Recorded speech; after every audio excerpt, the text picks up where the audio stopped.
Assalamualaikum warahmatullahi wabarakatuh. Alhamdulillah. Nahmadu hamdal hamidin wa nashkuru syukra syakirin. Wa nusallimu ala abdihi wa rasulihi Muhammad kama sallallahu malaikati alaih. Pertama-tama puji dan syukur kehadirat Allah subhanahu wa ta'ala atas segala nikmatnya, dan juga salawat dan taslimul besar Muhammad sallallahu alaihi wasallam senantiasa kita haturkan. Kesempatan ini kita akan bahas tema yang sangat penting dalam agama kita, yaitu as-sirah nabawiyah. Poin ini atau bahasan ini akan berkisar membahas banyak sekali yang berhubungan tentang kehidupan Nabi Muhammad SAW, para sahabat, proses turunnya Al-Quran, proses penyebutan hadis-hadis Nabi SAW, pengenalan dan mengetahui ciri-ciri orang-orang munafik dan orang kafir, serta yang paling puncaknya adalah mengenal kebenaran agama Islam itu sendiri. Sebelumnya saya mulai dengan sirah. Sirah itu artinya sejarah atau perjalanan. Bisa dikatakan sirah itu perjalanan hidup atau perjalanan dilakukan oleh seseorang di malam hari, seperti kejadian Isra dan Mi'raj. Isra itu diambil sama, jadi perjalanan, tapi lebih terfokus kalau Isra malam jalan hari, jalan di malam hari. Kemudian kalau sirah lebih fokus kepada perjalanan hidup. Kemudian kalau kita kuatkan dengan alif lam dikatakan as-sirah, berarti perjalanan hidup tertentu yang dimaksudkan, ada target. Makanya sebagian ulama mengatakan disebutkan dengan as-sirah. Kalau sirah saja berarti masih belum jelas, berarti ada perjalanan hidup tertentu yang dimaksudkan. Sebagian lagi mengatakan tidak menggunakan alif lam, sirah saja, karena ada penguatan setelahnya an-nabawiyah. Nabawiyah diambil dari kata-kata naba, berita, atau nabi itu pembawa berita. Nabawiyah berarti kenabian, jadi sejarah hidup kenabian. Lalu pakai alif lam An-Nabawiyah berarti ada nabi khusus yang dimaksudkan oleh bahasan ini. Itulah Nabi Muhammad sallallahu alaihi wasallam. Jadi kita sedang membahas sejarah orang yang paling sempurna di muka bumi ini, seorang raja yang sempurna, seorang nabi yang sempurna, seorang laki-laki yang sempurna secara umum, seorang ayah yang sempurna, suami yang sempurna, pemimpin negara yang sempurna, pedagang yang sempurna, semuanya.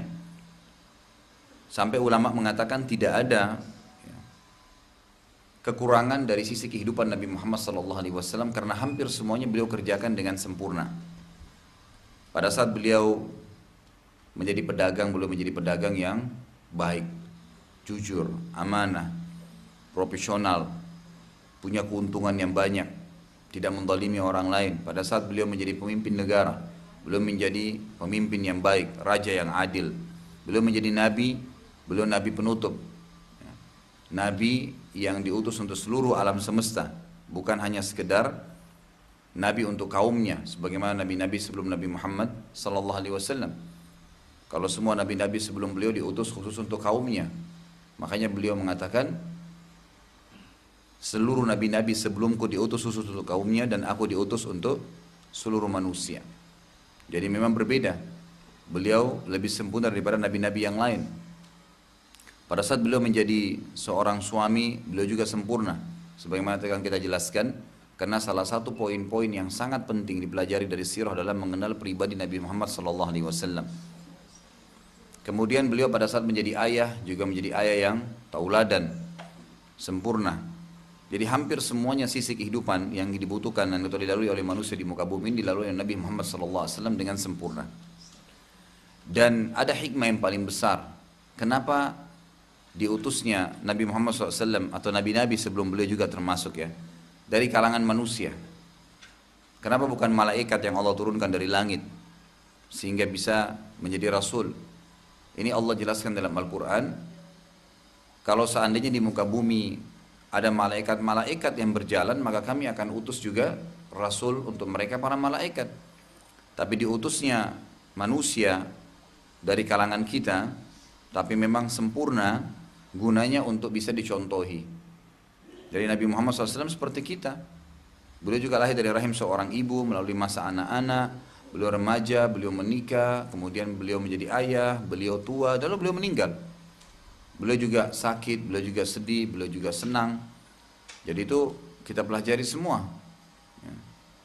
Dan ini poin penting dari sisi agama. Jadi bukan hanya mempelajari tentang hukum-hukum halal haram saja, tapi mempelajari siapa yang membawa hukum-hukum tersebut, bagaimana kehidupan mereka. Nabi SAW tidak setiap hari kegiatannya di sejadah saja duduk sholat.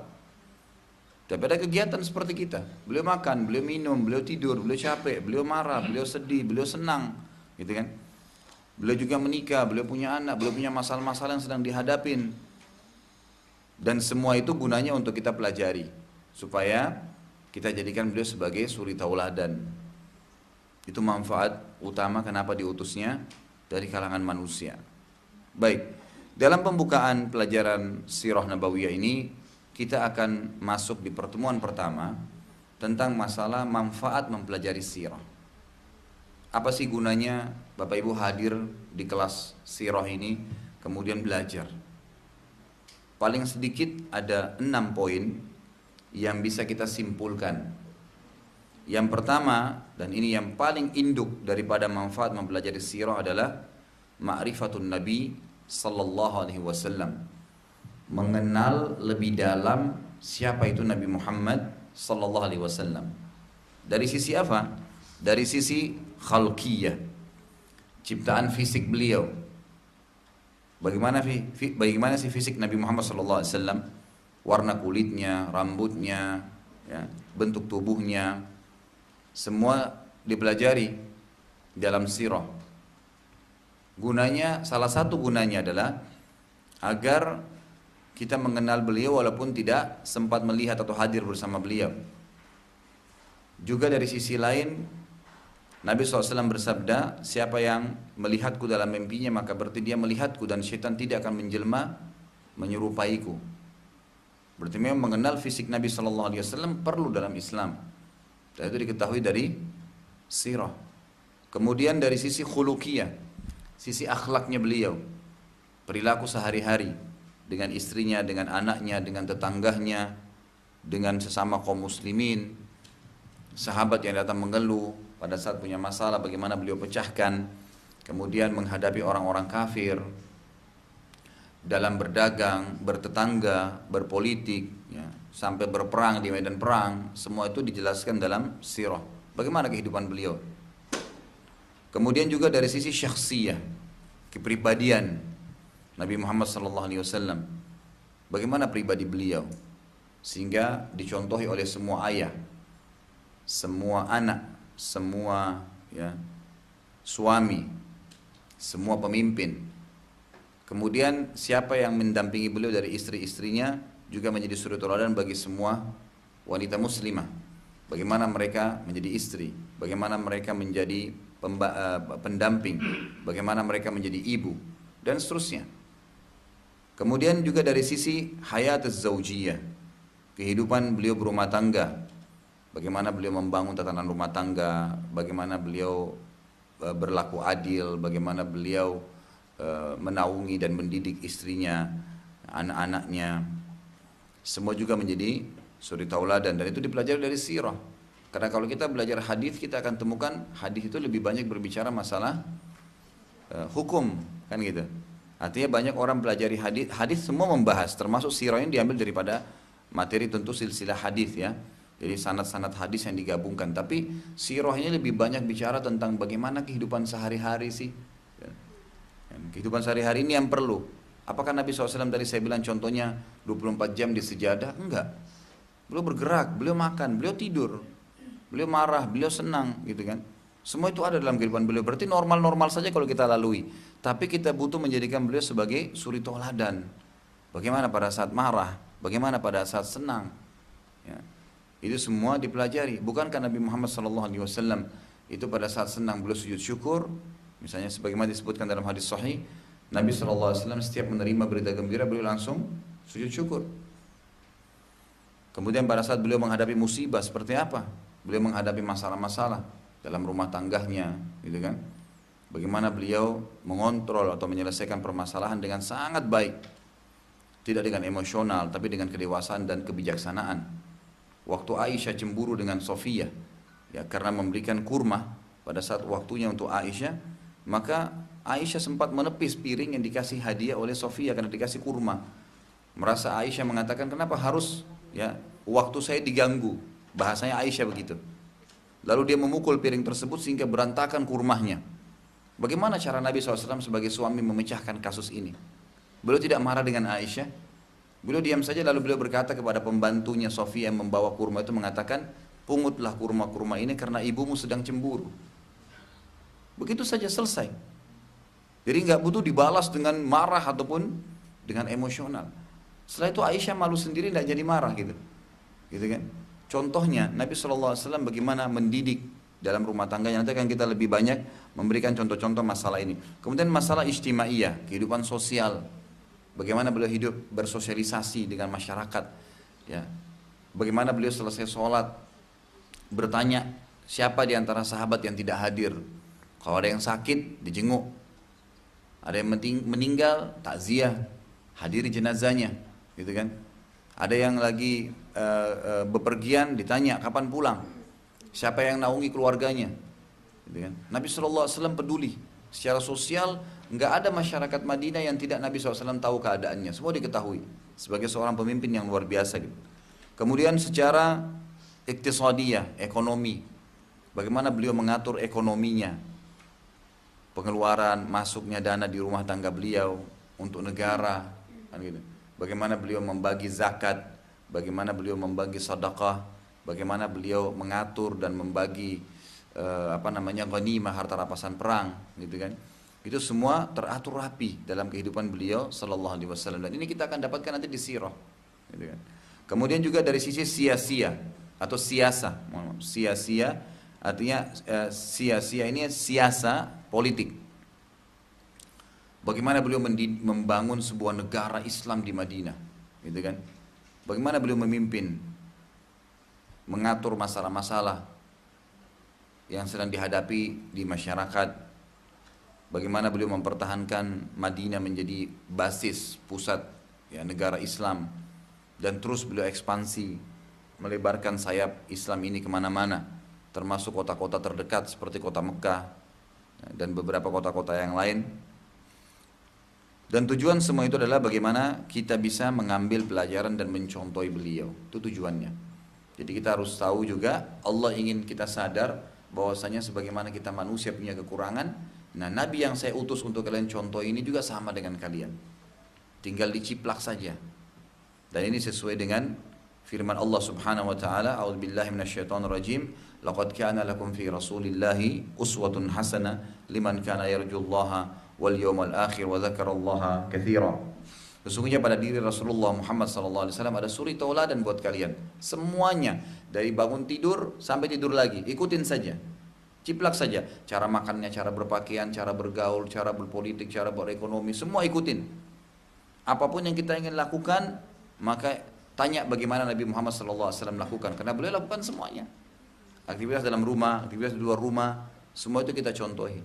Suri tauladan, ikutin semuanya. Bahkan sahabat ridwanullah alaihim itu selalu memperhatikan Nabi jalan bagaimana, Nabi pakai baju apa, bagaimana sisiran rambutnya. Lalu sahabat mencontohi itu semua. Ya sebagai bentuk tauladan karena Allah yang menyuruhkan, itu bentuk ibadah. Itu adalah bentuk ibadah. Jadi semua itu untuk dicontohi apa yang beliau lakukan dan ini khusus kata Allah SWT liman kana yarjullah. Siapa yang berharap untuk bertemu dengan Allah hari kiamat, ya, kemudian mendapatkan apa yang Allah janjikan dari surga dan pahala yang besar hari kiamat dan juga ingin berzikir dengan Allah, zikir yang banyak. Yang ingin lebih banyak mengetahui tentang Allah, belajar tentang ilmu berhubungan dengan Allah, maka dia menjadikan Rasulullah SAW sebagai suri tauladannya. Bayangin aja kalau ada seorang teman kita, orangnya bijaksana, orangnya mungkin dari sisi ekonomi bagus, sisi pendidikan bagus, itu kan secara fisik bagus. Lalu kita merasa bangga karena mencontohi dia. Ya, mungkin cara dia memimpin rumah tangga kalau seorang suami bagus misalnya, mendidik anak-anaknya dimasukkan di sekolah yang bagus, dia bagaimana menuntun istrinya, membina, mendidik itu bagus. Kemudian dia mengatur tatanan rumahnya, kemudian tempat kerjanya, semuanya rapi, waktunya on time. Maka kita merasa nyaman kalau mengikuti mencontoh orang-orang begini daripada orang yang serabutan, tidak jelas, tidak ada pengaturan waktunya, kan gitu, tidak tahu apa yang dia lakukan. Sebentar janjian di sini, janjian di sana, tidak tepat waktu. Nggak ada sesuatu yang bisa dijadikan sebagai suri tauladan. Maka Nabi Muhammad SAW memberikan pelajaran besar kepada kita dari sirah beliau, dari sejarah beliau. Makanya ulama mengatakan mempelajari sirah itu adalah luar biasa. Itu akan menjadikan kita menjadi seperti Rasulullah SAW. Itu kan menjadi seperti beliau benar-benar dicontohi dalam kehidupan kita keseharian. Baik. Kita akan masuk di sini poin pertama dulu saya rincikan, jadi ada 6 poin. Poin pertama adalah mengenal Nabi Shallallahu Alaihi Wasallam dari semua sudutnya tadi, fisiknya, akhlaknya, kepribadiannya, kehidupan berumah tangganya, kehidupan sosialnya, kehidupan ekonomi, kehidupan politik. Ya, tujuannya untuk diciplak, gitu kan? Nanti kita masih akan rincikan poin ini. Kemudian poin kedua adalah mengenal atau ma'rifatus sahabah khassatan al-mubasyirin bil jannah. Dengan belajar sirah kita lebih mengenal sahabat-sahabat Nabi. Dan terutama 10 orang yang dijamin masuk surga. Kita akan tanya nanti dari sirah, kita akan tahu Abu Bakar adalah seorang sahabat, mertua Nabi, tapi manusia seperti kita, biasa. Beliau juga makan, beliau minum, beliau tidur, tapi beliau dapat jaminan surga. Semestinya jangan cuma dikenang. Jangan cuma bilang, oh ya Abu Bakar jamin surga ya, sudah selesai. Enggak, cari tahu apa penyebabnya, apa yang dia kerjakan keseharian. Nanti akan kita berikan contoh-contoh dalam masalah ini, dan itu didapatkan dari sirah Nabi, gitu kan, dari sejarah Nabi. Karena mereka hidup bersama Nabi Sallallahu Alaihi Wasallam. Pada saat mereka punya masalah langsung menghadap kepada Nabi Sallallahu Alaihi Wasallam. Kemudian kisah Umar, kisah Uthman, Ali, Talha, Zubair, Abdurrahman ibn Auf, sahabat-sahabat yang masuk surga semua. Kenapa mereka yang masuk surga? Kita contohin. Dan bukan mustahil kata ulama orang yang mengikuti mereka bisa seperti mereka, kan gitu. Nanti kita berikan contoh-contoh juga. Kemudian yang ketiga adalah mengetahui atau ma'rifati sabab nuzul. Mempelajari sirah itu kita akan lebih banyak mengetahui tentang sebab turunnya ayat. Jadi ada ayat-ayat Al-Quran itu yang turun karena sebab terjadi, kan gitu.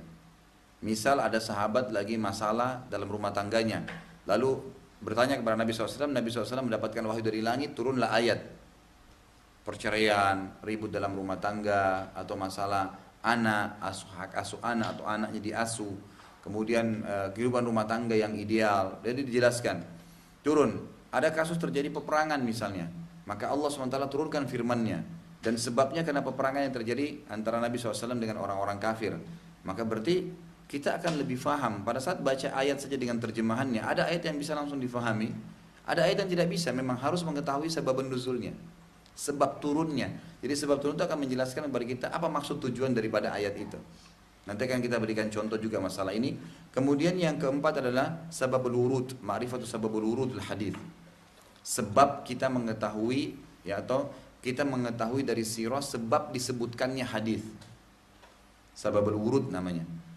Nanti kita juga berikan contoh-contoh, ya, bahwasanya ada hadis-hadis Nabi itu ada sebabnya Nabi sebutin.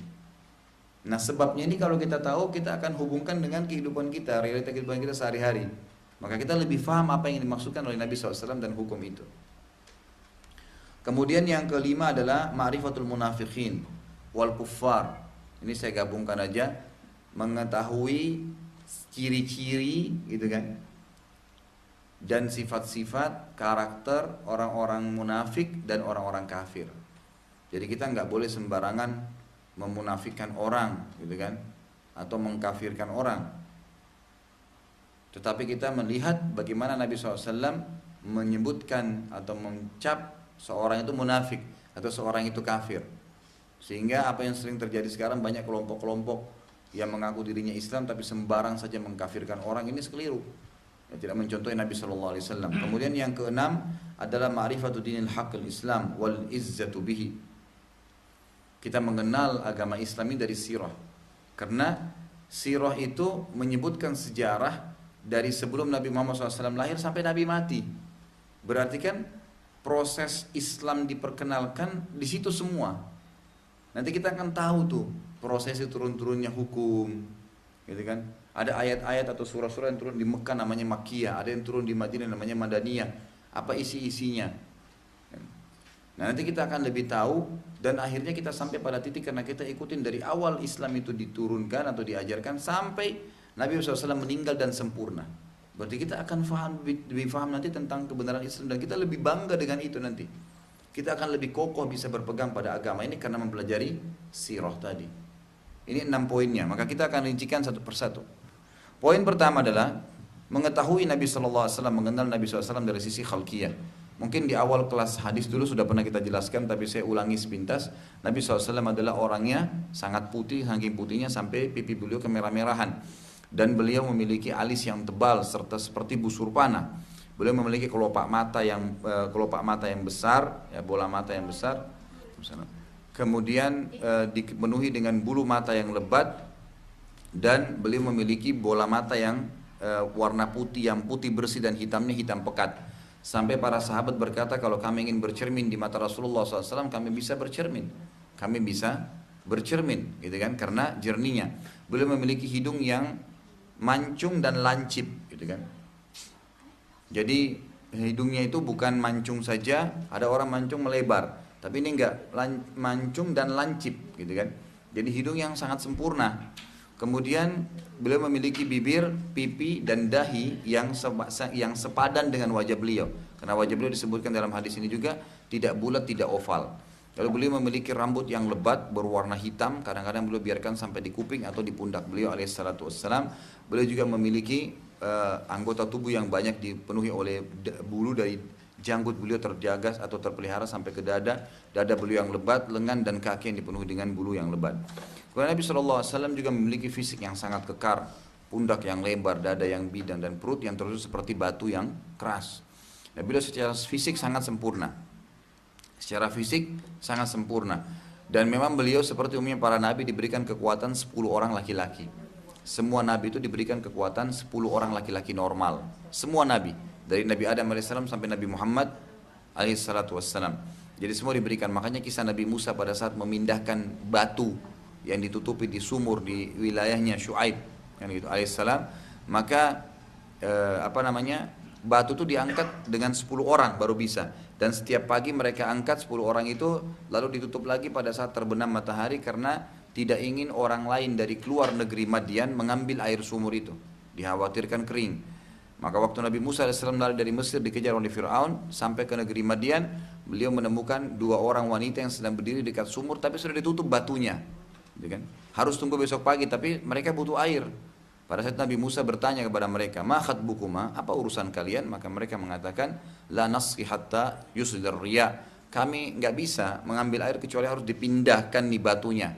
Wa abuna syekhun kabir, dan ayah kami orang tua, nggak mampu gitu.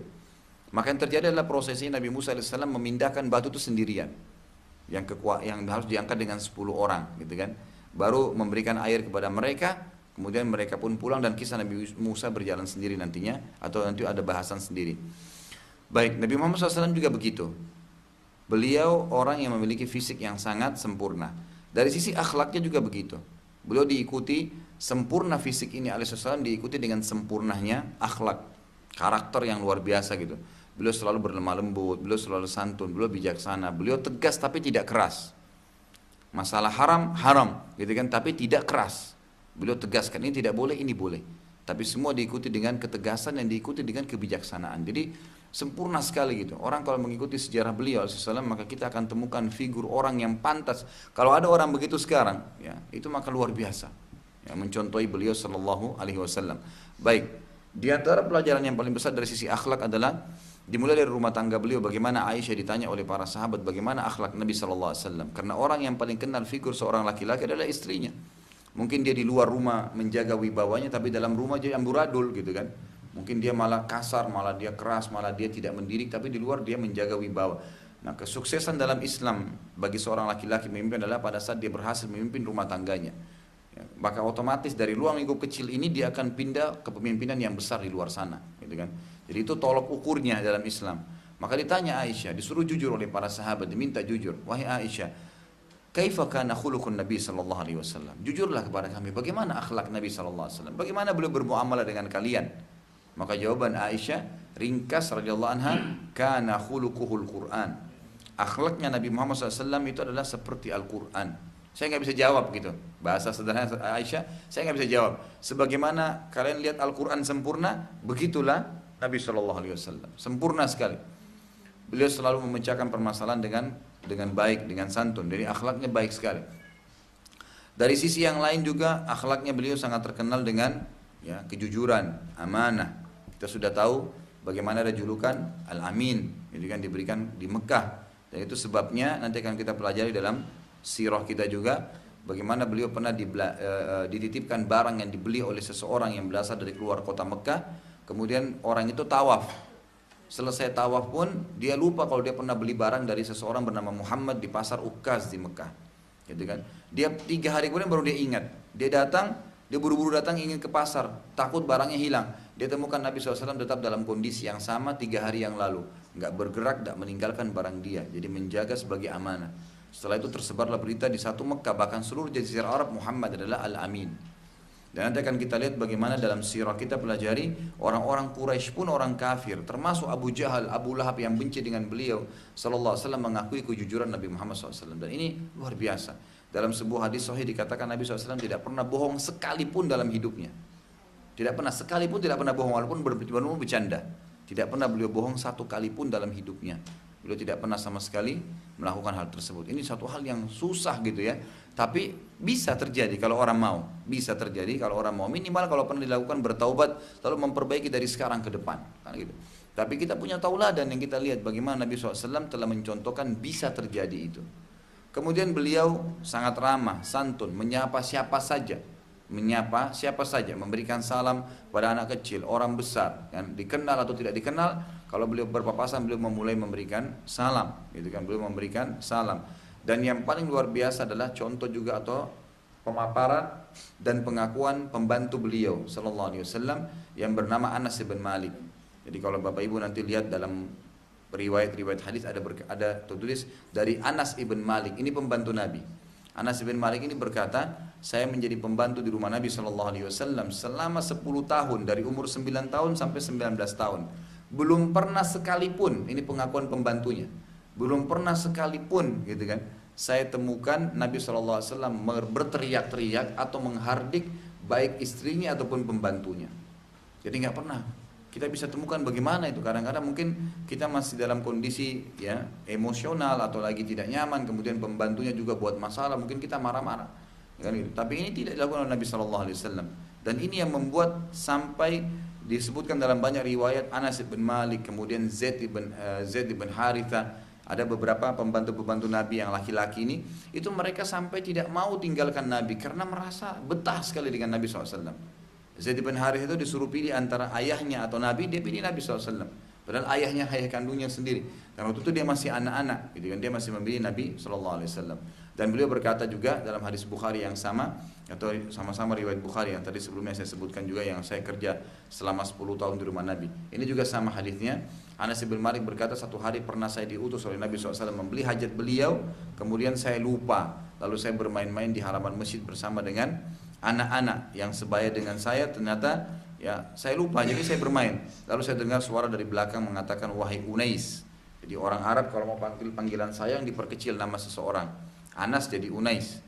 Aisyah itu ya karena pipinya kemerah-merahan, Nabi SAW memanggilnya Humairah. Humairah itu nama yang diperkecil dari Hamra.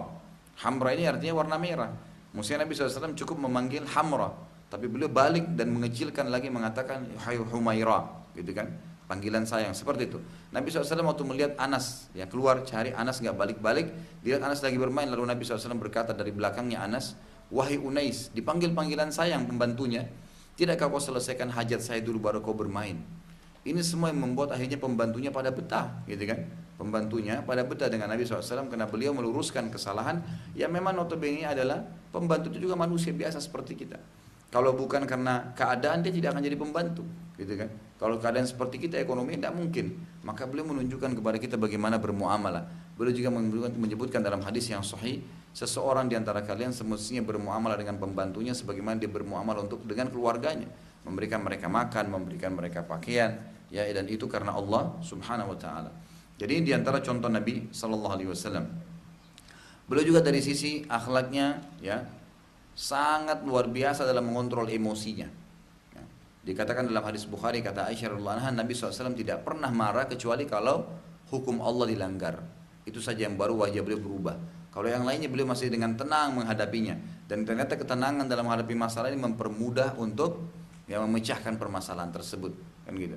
Kita lihat kalau orang baru belajar bela diri biasanya, ya, kalau baru tahu 2-3 jurus langsung cari gara-gara di jalanan gitu kan. Tapi kalau orang sudah masternya, dia malah tidak menunjukkan apa-apa gitu. Karena dia bisa mengontrol emosinya. Nanti kalau kepepet baru digunakan ilmunya. Dan ternyata kalau musuh sudah anggap remeh dan kita punya kemahiran, malah musuhnya langsung drop secara otomatis. Itu salah satu contoh nabawiyah sebenarnya, bagaimana akhlak Nabi SAW. Beliau pernah kedatangan pendeta Yahudi yang beliau utang dengan pendeta tersebut. Kemudian pendeta ini sengaja ingin memancing emosi Nabi SAW yang berkata, wahai Muhammad, bayarlah utangmu. Sementara Nabi duduk di lantai, kemudian orang Yahudi itu berdiri dan Nabi SAW sedang menyampaikan wahyu. Maka tiba-tiba imamannya Nabi yang dililit di kepalanya dan di lehernya sebagian ditarik dengan keras oleh Yahudi tersebut, ya. Sementara dia berdiri, Nabi lagi duduk, kan gitu. Kemudian dia mengatakan, wahai Muhammad, bayar utangmu sekarang. Kata Nabi SAW, waktu itu dalam kondisi lagi tercekik lehernya, dengan sangat tenang beliau mengatakan, bukankah belum tiba waktunya? Gitu kan, karena waktunya belum tiba. Maka Umar yang ada di depan beliau marah. Umar lalu berdiri mengatakan, ya Rasulullah, izinkan saya tebas lehernya Yahudi ini.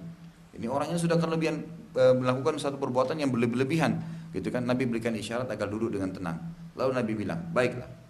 Kalau begitu wahai Umar, Umar ditunjuk, pergilah ke Baitul Mal, ya, tempat penyimpanan harta kaum muslimin, ambilkan 20 sak kurma, utangnya beliau 20 sak, satu sak itu 2,5 kilo, satu genggaman tangan. Bayarkan utang saya ke Yahudi dan tambah 20 sak lagi. Umar berkata, ya Rasulullah, 20 sak pertama untuk utang Anda, 20 sak kedua untuk apa? Beliau mengatakan, sebagai ganjaran karena kau sudah menakut-nakuti dia. Umar yang dihukum oleh Nabi SAW, maksudnya adalah, saya ada sebagai pemimpin, biar saya ambil keputusan, gitu kan? Nabi SAW ingin menunjukkan keadilan Islam. Maka Umar pun pergi ke Baitul Mal, diikuti oleh pendeta ini, sampai di Baitul Mal disusun 20 sak kurma, dikasih kepada Yahudi ini. Waktu mau disusun 20 sak kedua, sebagai balasan karena Umar kasar tadi dengan orang ini, lalu orang ini berkata, wahai Umar, apa kau tahu siapa saya? Umar sambil marah mengatakan, saya tidak ingin tahu siapa kamu. Gitu kan? Lalu dia mengatakan, saya Fulan bin Fulan. Ternyata namanya ini adalah seorang pendeta Yahudi yang sudah lama dikenal mau masuk Islam. Gitu kan? Lalu Umar berkata, apa yang kau buat? Kamu betul-betul melakukan perbuatan yang mungkar depan Nabi SAW. Kau tahu dia seorang Nabi, bagaimana kau cekik dia?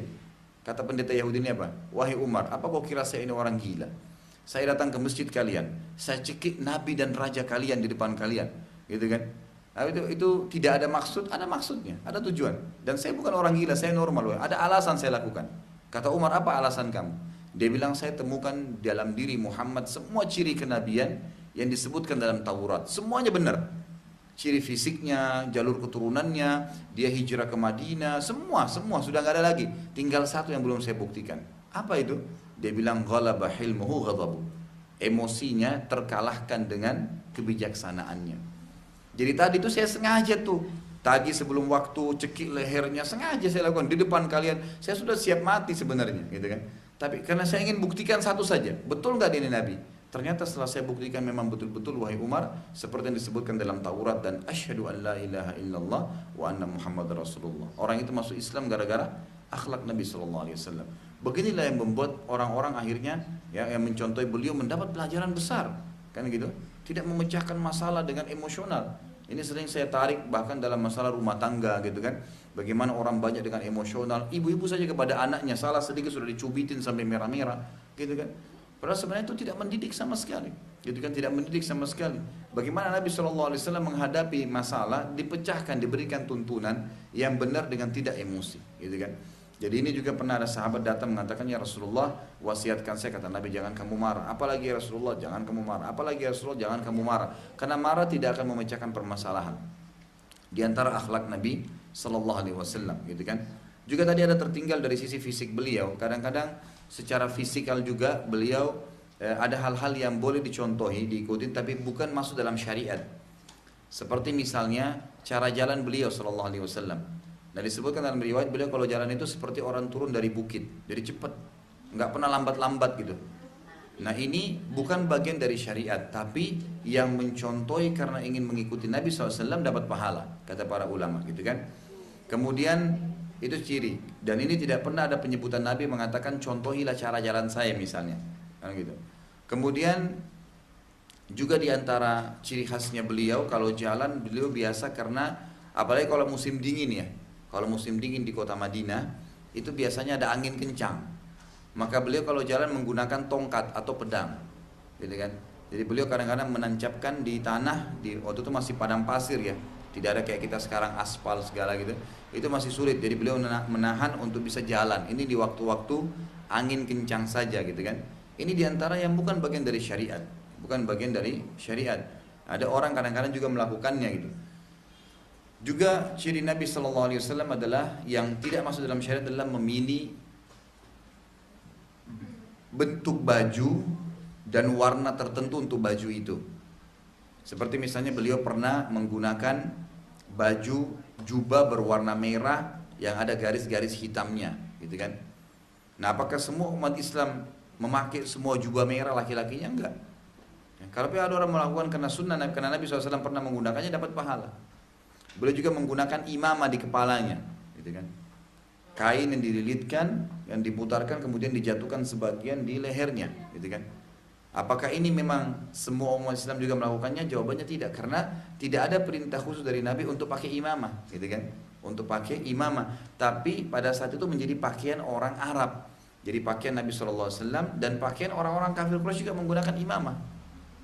Jadi mereka pakai imamah. Tapi kalau ada yang melakukan karena Nabi SAW pernah menggunakannya dan diniatkan karena itu, insya Allah kata para ulama akan mendapatkan pahala. Ini diantara tadi yang tertinggal dalam masalah fisikal beliau kan gitu. Baik, cukup banyak akhlak Nabi SAW yang mungkin tidak bisa dirincikan semuanya gitu kan. Yang jelas beliau sangat sempurna dari sisi akhlaknya, beliau sangat ramah, santun dan seterusnya. Kemudian dari sisi syakhsiyah, kepribadian beliau orang yang sangat luar biasa gitu kan. Beliau kalau jalan gitu kan, beliau jalan dengan tegak dan senyum dengan semua orang, memberikan salam kepada siapa saja, menegur, menyapa orang. Dari sisi kepribadian itu sangat luar biasa dan beliau punya prinsip yang sangat tegas. Kalau boleh boleh, kalau enggak enggak, gitu kan. Ada hal-hal, jadi beliau tidak keras tapi beliau tegas.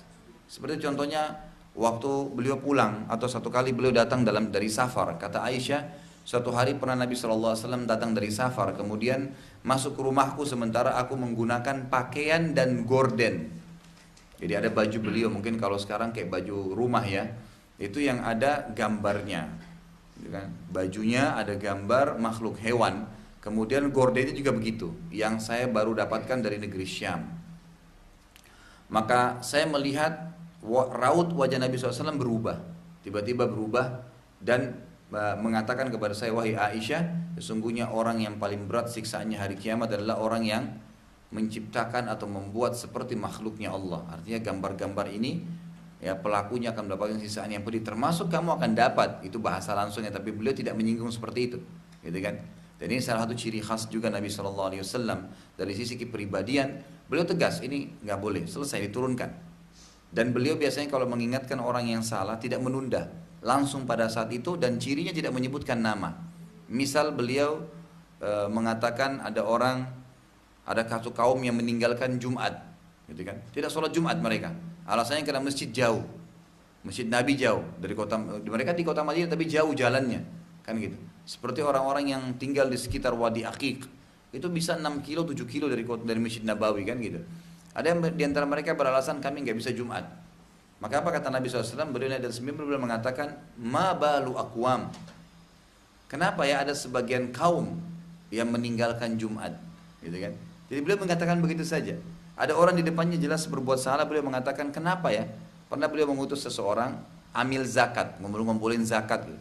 Kemudian pada saat ngumpulin zakat, orang itu datang dan berkata, ini bagian saya, gitu kan?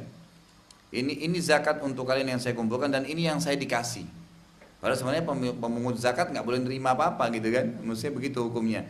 Maka kata Nabi SAW, kenapa ada orang yang saya utus? Beliau tahu siapa orangnya, tahu namanya siapa, tapi tidak disebut. Beliau mengatakan, kenapa ada orang yang saya utus, kemudian mengumpulkan zakat dan dia berkata ini punya saya dan ini punya kalian. Kalau misalnya memang ada bagian dia dari zakat itu, maka dia tinggal duduk di rumahnya, dia akan diantarkan haknya kok, akan diberikan haknya. Jadi beliau begitu caranya, ya, perilaku atau karakter yang atau syakhsiyah pribadi yang luar biasa gitu. Dan beliau kalau punya membela kebenaran, kalau benar-benar, kalau salah-salah. Bahkan beliau pernah waktu perang Uhud, sebelum perang Uhud, nanti kita pelajari itu, insya Allah. Jadi beliau sempat bermusyawarah dengan sahabat, gimana nih? Orang-orang Quraisy sudah keluar dari Mekah. Mereka mau menyerang kota Madinah dan Uhud ini jaraknya cuma sekitar berapa kilo dari pintu gerbang Madinah, waktu itu cuma 2 kilo 3 kilo saja, gitu kan. Lalu datanglah pasukan orang Mekah di sekitar Uhud, sudah dekat pintu gerbang Madinah, mereka bisa merebut kota Madinah nih. Maka bermusyawarah Nabi SAW dengan para sahabat. Sebagian sahabat mengatakan, ya Rasulullah, nggak usah kita berperang, nggak usah kita keluar lawan mereka, sudah terlanjur mereka tiba di sini. Lebih baik kita bertahan di kota Madinah dalam benteng, nanti kita lawan mereka dari sebelah benteng gitu. Ada sebagian sahabat mengatakan, tidak ya Rasulullah, kita keluar aja. Ya kita keluar aja. Kita keluar lawan aja mereka. Ya, agama sudah perintahin kita berjihad gitu kan. Maka pendapat yang mengatakan untuk keluar berperang itu lebih banyak daripada pendapat yang mengatakan tidak berperang. Maka Nabi SAW pun mengatakan, baiklah kalau begitu, ayo kita berperang. Lalu Nabi masuk mengatakan, siap-siapkan untuk kalian, diri kalian. Lalu Nabi masuk pakai baju perang. Setelah pakai baju perang, sebagian sahabat tadi yang semangat untuk jihad berkata, jangan, satu sama yang lain ya, jangan sampai kita ini memaksa Nabi SAW. Maksudnya Nabi mungkin lebih cenderung untuk tinggal di Madinah, maksudnya kita biarin beliau ambil pendapat gitu kan. Beliau sudah keluar pakai baju perang. Waktu keluar sahabat mengatakan, ya Rasulullah, kalau anda memang mau di Madinah, kita tinggallah di Madinah. Jangan terpaksa karena kami. Apa jawaban Nabi SAW? Pribadi yang luar biasa, sekali ambil keputusan kebenaran selesai. Faiza azamta fatawakkal Allah. Kalau sudah azam bertekad jalani, tawakal kepada Allah. Beliau mengatakan apa? Tidak layak bagi seorang nabi telah menggunakan baju perang kemudian membukanya kembali sampai Allah memilihkan menang atau kalah. Jadi beliau punya pribadi, mengambil keputusan selesai. Keluar ya keluar, tidak. Keluar atau enggak ya, ragu bimbang. Tidak bisa begitu. Memang Allah SWT menyuruh, kalau itu kebenaran jalankan, bismillah, jalani gitu kan, tawakal kepada Allah saja. Kalau sudah azam bertawakal. Ini diantara yang Nabi SAW tunjukkan tentang masalah kepribadian beliau yang luar biasa gitu ya. Kemudian juga dalam kehidupan rumah tangga atau hayat zaujiyah juga seperti itu. Beliau sangat ya ramah, santun, berbuat baik, bijaksana gitu kan. Beliau Abu Bakar radhiyallahu anhu pernah berkata dalam hadis Bukhari, aku pernah masuk ke dalam rumah Nabi SAW dan aku temukan sedang ada masalah dengan Aisyah. Artinya ada sesuatu yang membuat mereka tidak saling ngomong, kayak orang yang biasa suami istri mungkin ada masalah yang tidak nyaman. Itu terjadi pada Nabi SAW, gitu kan. Tapi tidak disebutkan apa sebabnya, nggak disebutkan apa sebabnya. Lalu Abu Bakar berkata, aku menegur Aisyah, mengatakan, wahai Aisyah, kenapa kau begitu dengan Nabi SAW? Artinya buat beliau senyum, senang. Lalu Aisyah diam saja. Nabi SAW berkata, wahai Abu Bakar, biarkanlah dia, nggak ada masalah. Insya Allah ini bisa diselesaikan gitu loh, masalah kecil. Lalu Abu Bakar berkata kepada Nabi SAW dan kepada Aisyah, kalau begitu ya, masukkan saya ke dalam rumah ini dalam kondisi saya tidak terlibat dalam masalah kalian, sebagaimana tadi saya masuk sudah terlibat dalam masalah ini. Lalu Nabi SAW tersenyum. Begitu saja beliau menghadapi. Jadi ada masalah-masalah yang dihadapi, tapi dengan sangat tenang. Waktu anaknya Zainab radhiyallahu anha punya anak namanya Umamah, meninggal dunia anak ini. Gitu kan. Lalu Nabi SAW lagi ceramah, datang utusannya Zainab ini mengatakan kepada Nabi SAW, seorang pembantunya datang mengatakan, ya Rasulullah, anak anda Zainab berkata, datanglah ya melihat Umamah sakit keras, waktu itu belum meninggal. Kata Nabi SAW, sampaikan kepada dia agar dia bersabar, gitu kan. Nanti saya datang setelah ceramah ini, saya lagi menyampaikan ilmu. Datang berita kedua lagi, ya Rasulullah, kata Zainab anak anda Umamah sudah meninggal dunia. Maka datanglah lihat. Maka Nabi SAW mengatakan, baiklah, tapi saya selesaikan dulu ceramah ini. Datang lagi berita yang ketiga, pembantu Zainab mengatakan, ya Rasulullah, Zainab bersumpah atas nama Allah, anda harus datang melihatnya sekarang juga. Kata Nabi SAW, baiklah kalau begitu. Ditutup ceramahnya, beliau ke sana. Lalu beliau menyabarkan Zainab, kemudian beliau menjalani biasa saja. Ya, artinya Tidak ada masalah yang dijadikan sebagai masalah yang besar bagi beliau. Semua dijadikan kecil, semua dipecahkan dengan ketenangan dan kedewasaan. Begitu terus beliau menjalankan rumah tangga beliau alaihissalatu wassalam, dan cukup banyak contoh dalam masalah ini, dan ini cuman sedikit kulitnya saja. Maksudnya adalah dengan belajar sirah nanti kita akan lihat bagaimana kehidupan beliau dalam rumah tangga, suka dukanya, bagaimana beliau melalui sebagai manusia biasa dan juga sebagai nabi yang disuri tauladani. Kemudian juga dalam masalah kehidupan sosialnya, beliau berbaur dengan orang-orang, gitu kan?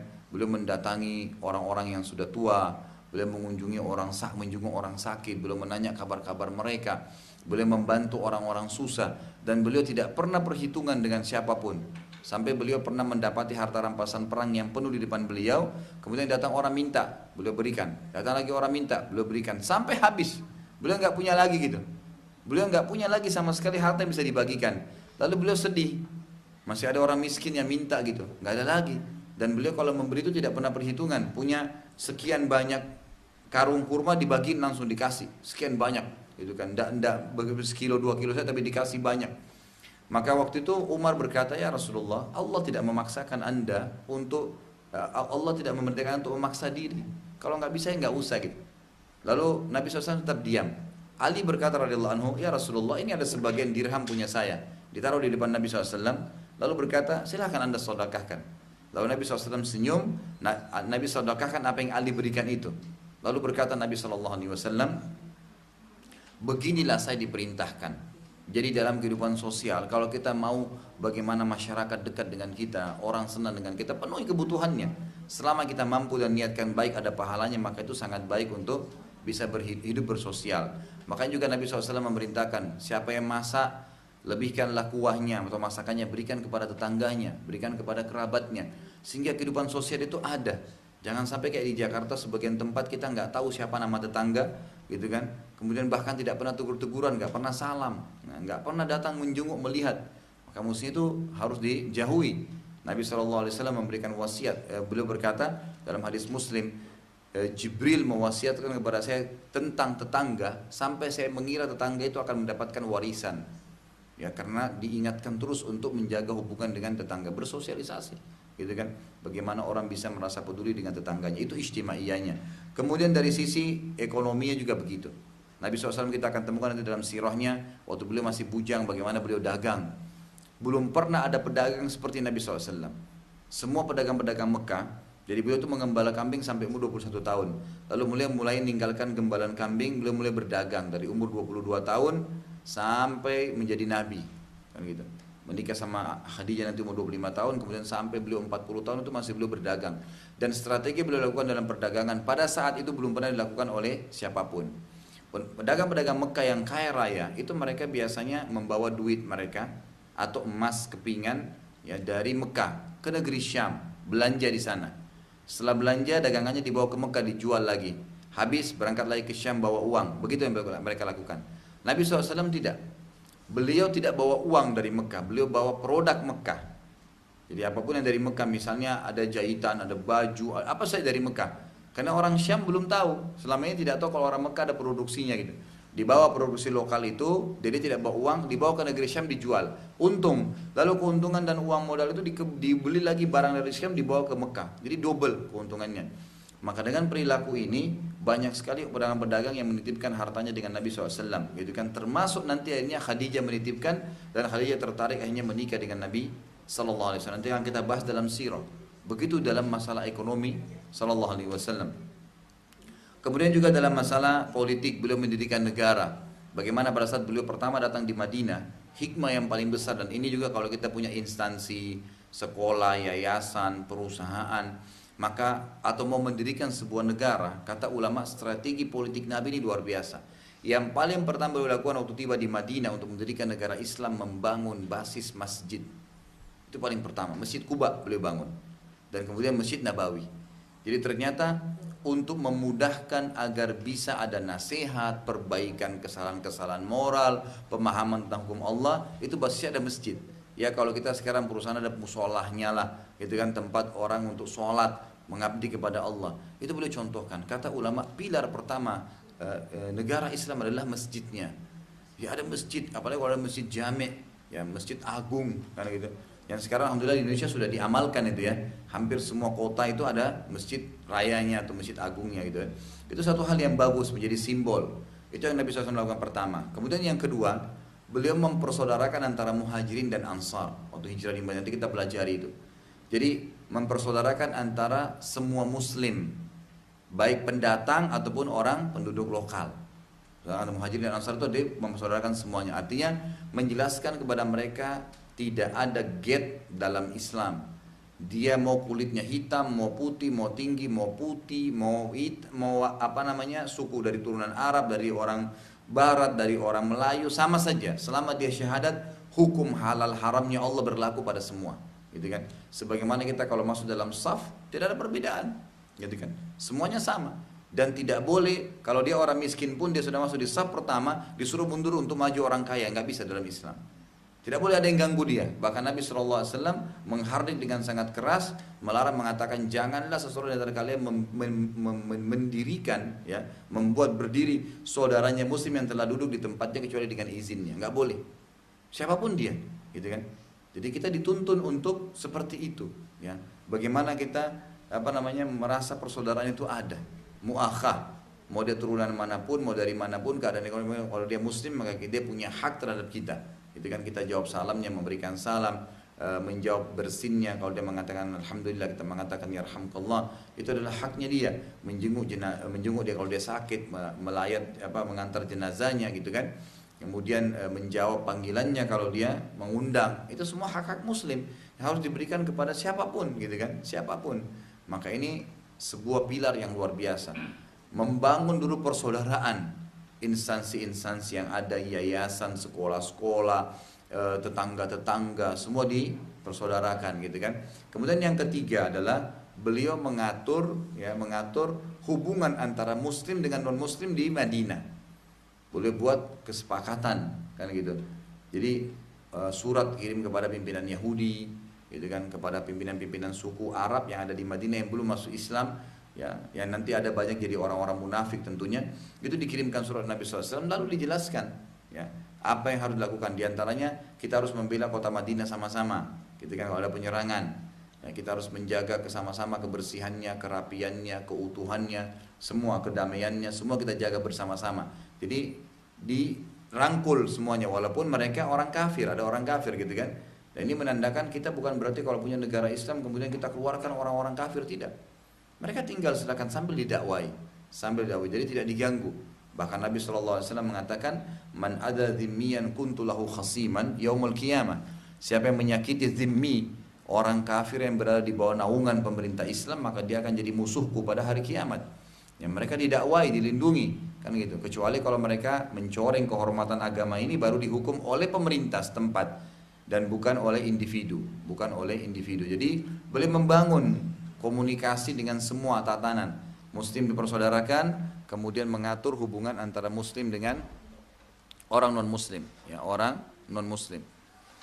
Baik, ini diantara poin pertama, manfaat mempelajari sirah nabawiyah, yaitu mengetahui tentang pribadi Nabi Muhammad SAW dan bagaimana kehidupan beliau dalam keseharian, rumah tangga, berpolitik, ekonomi, sosial, dan semuanya.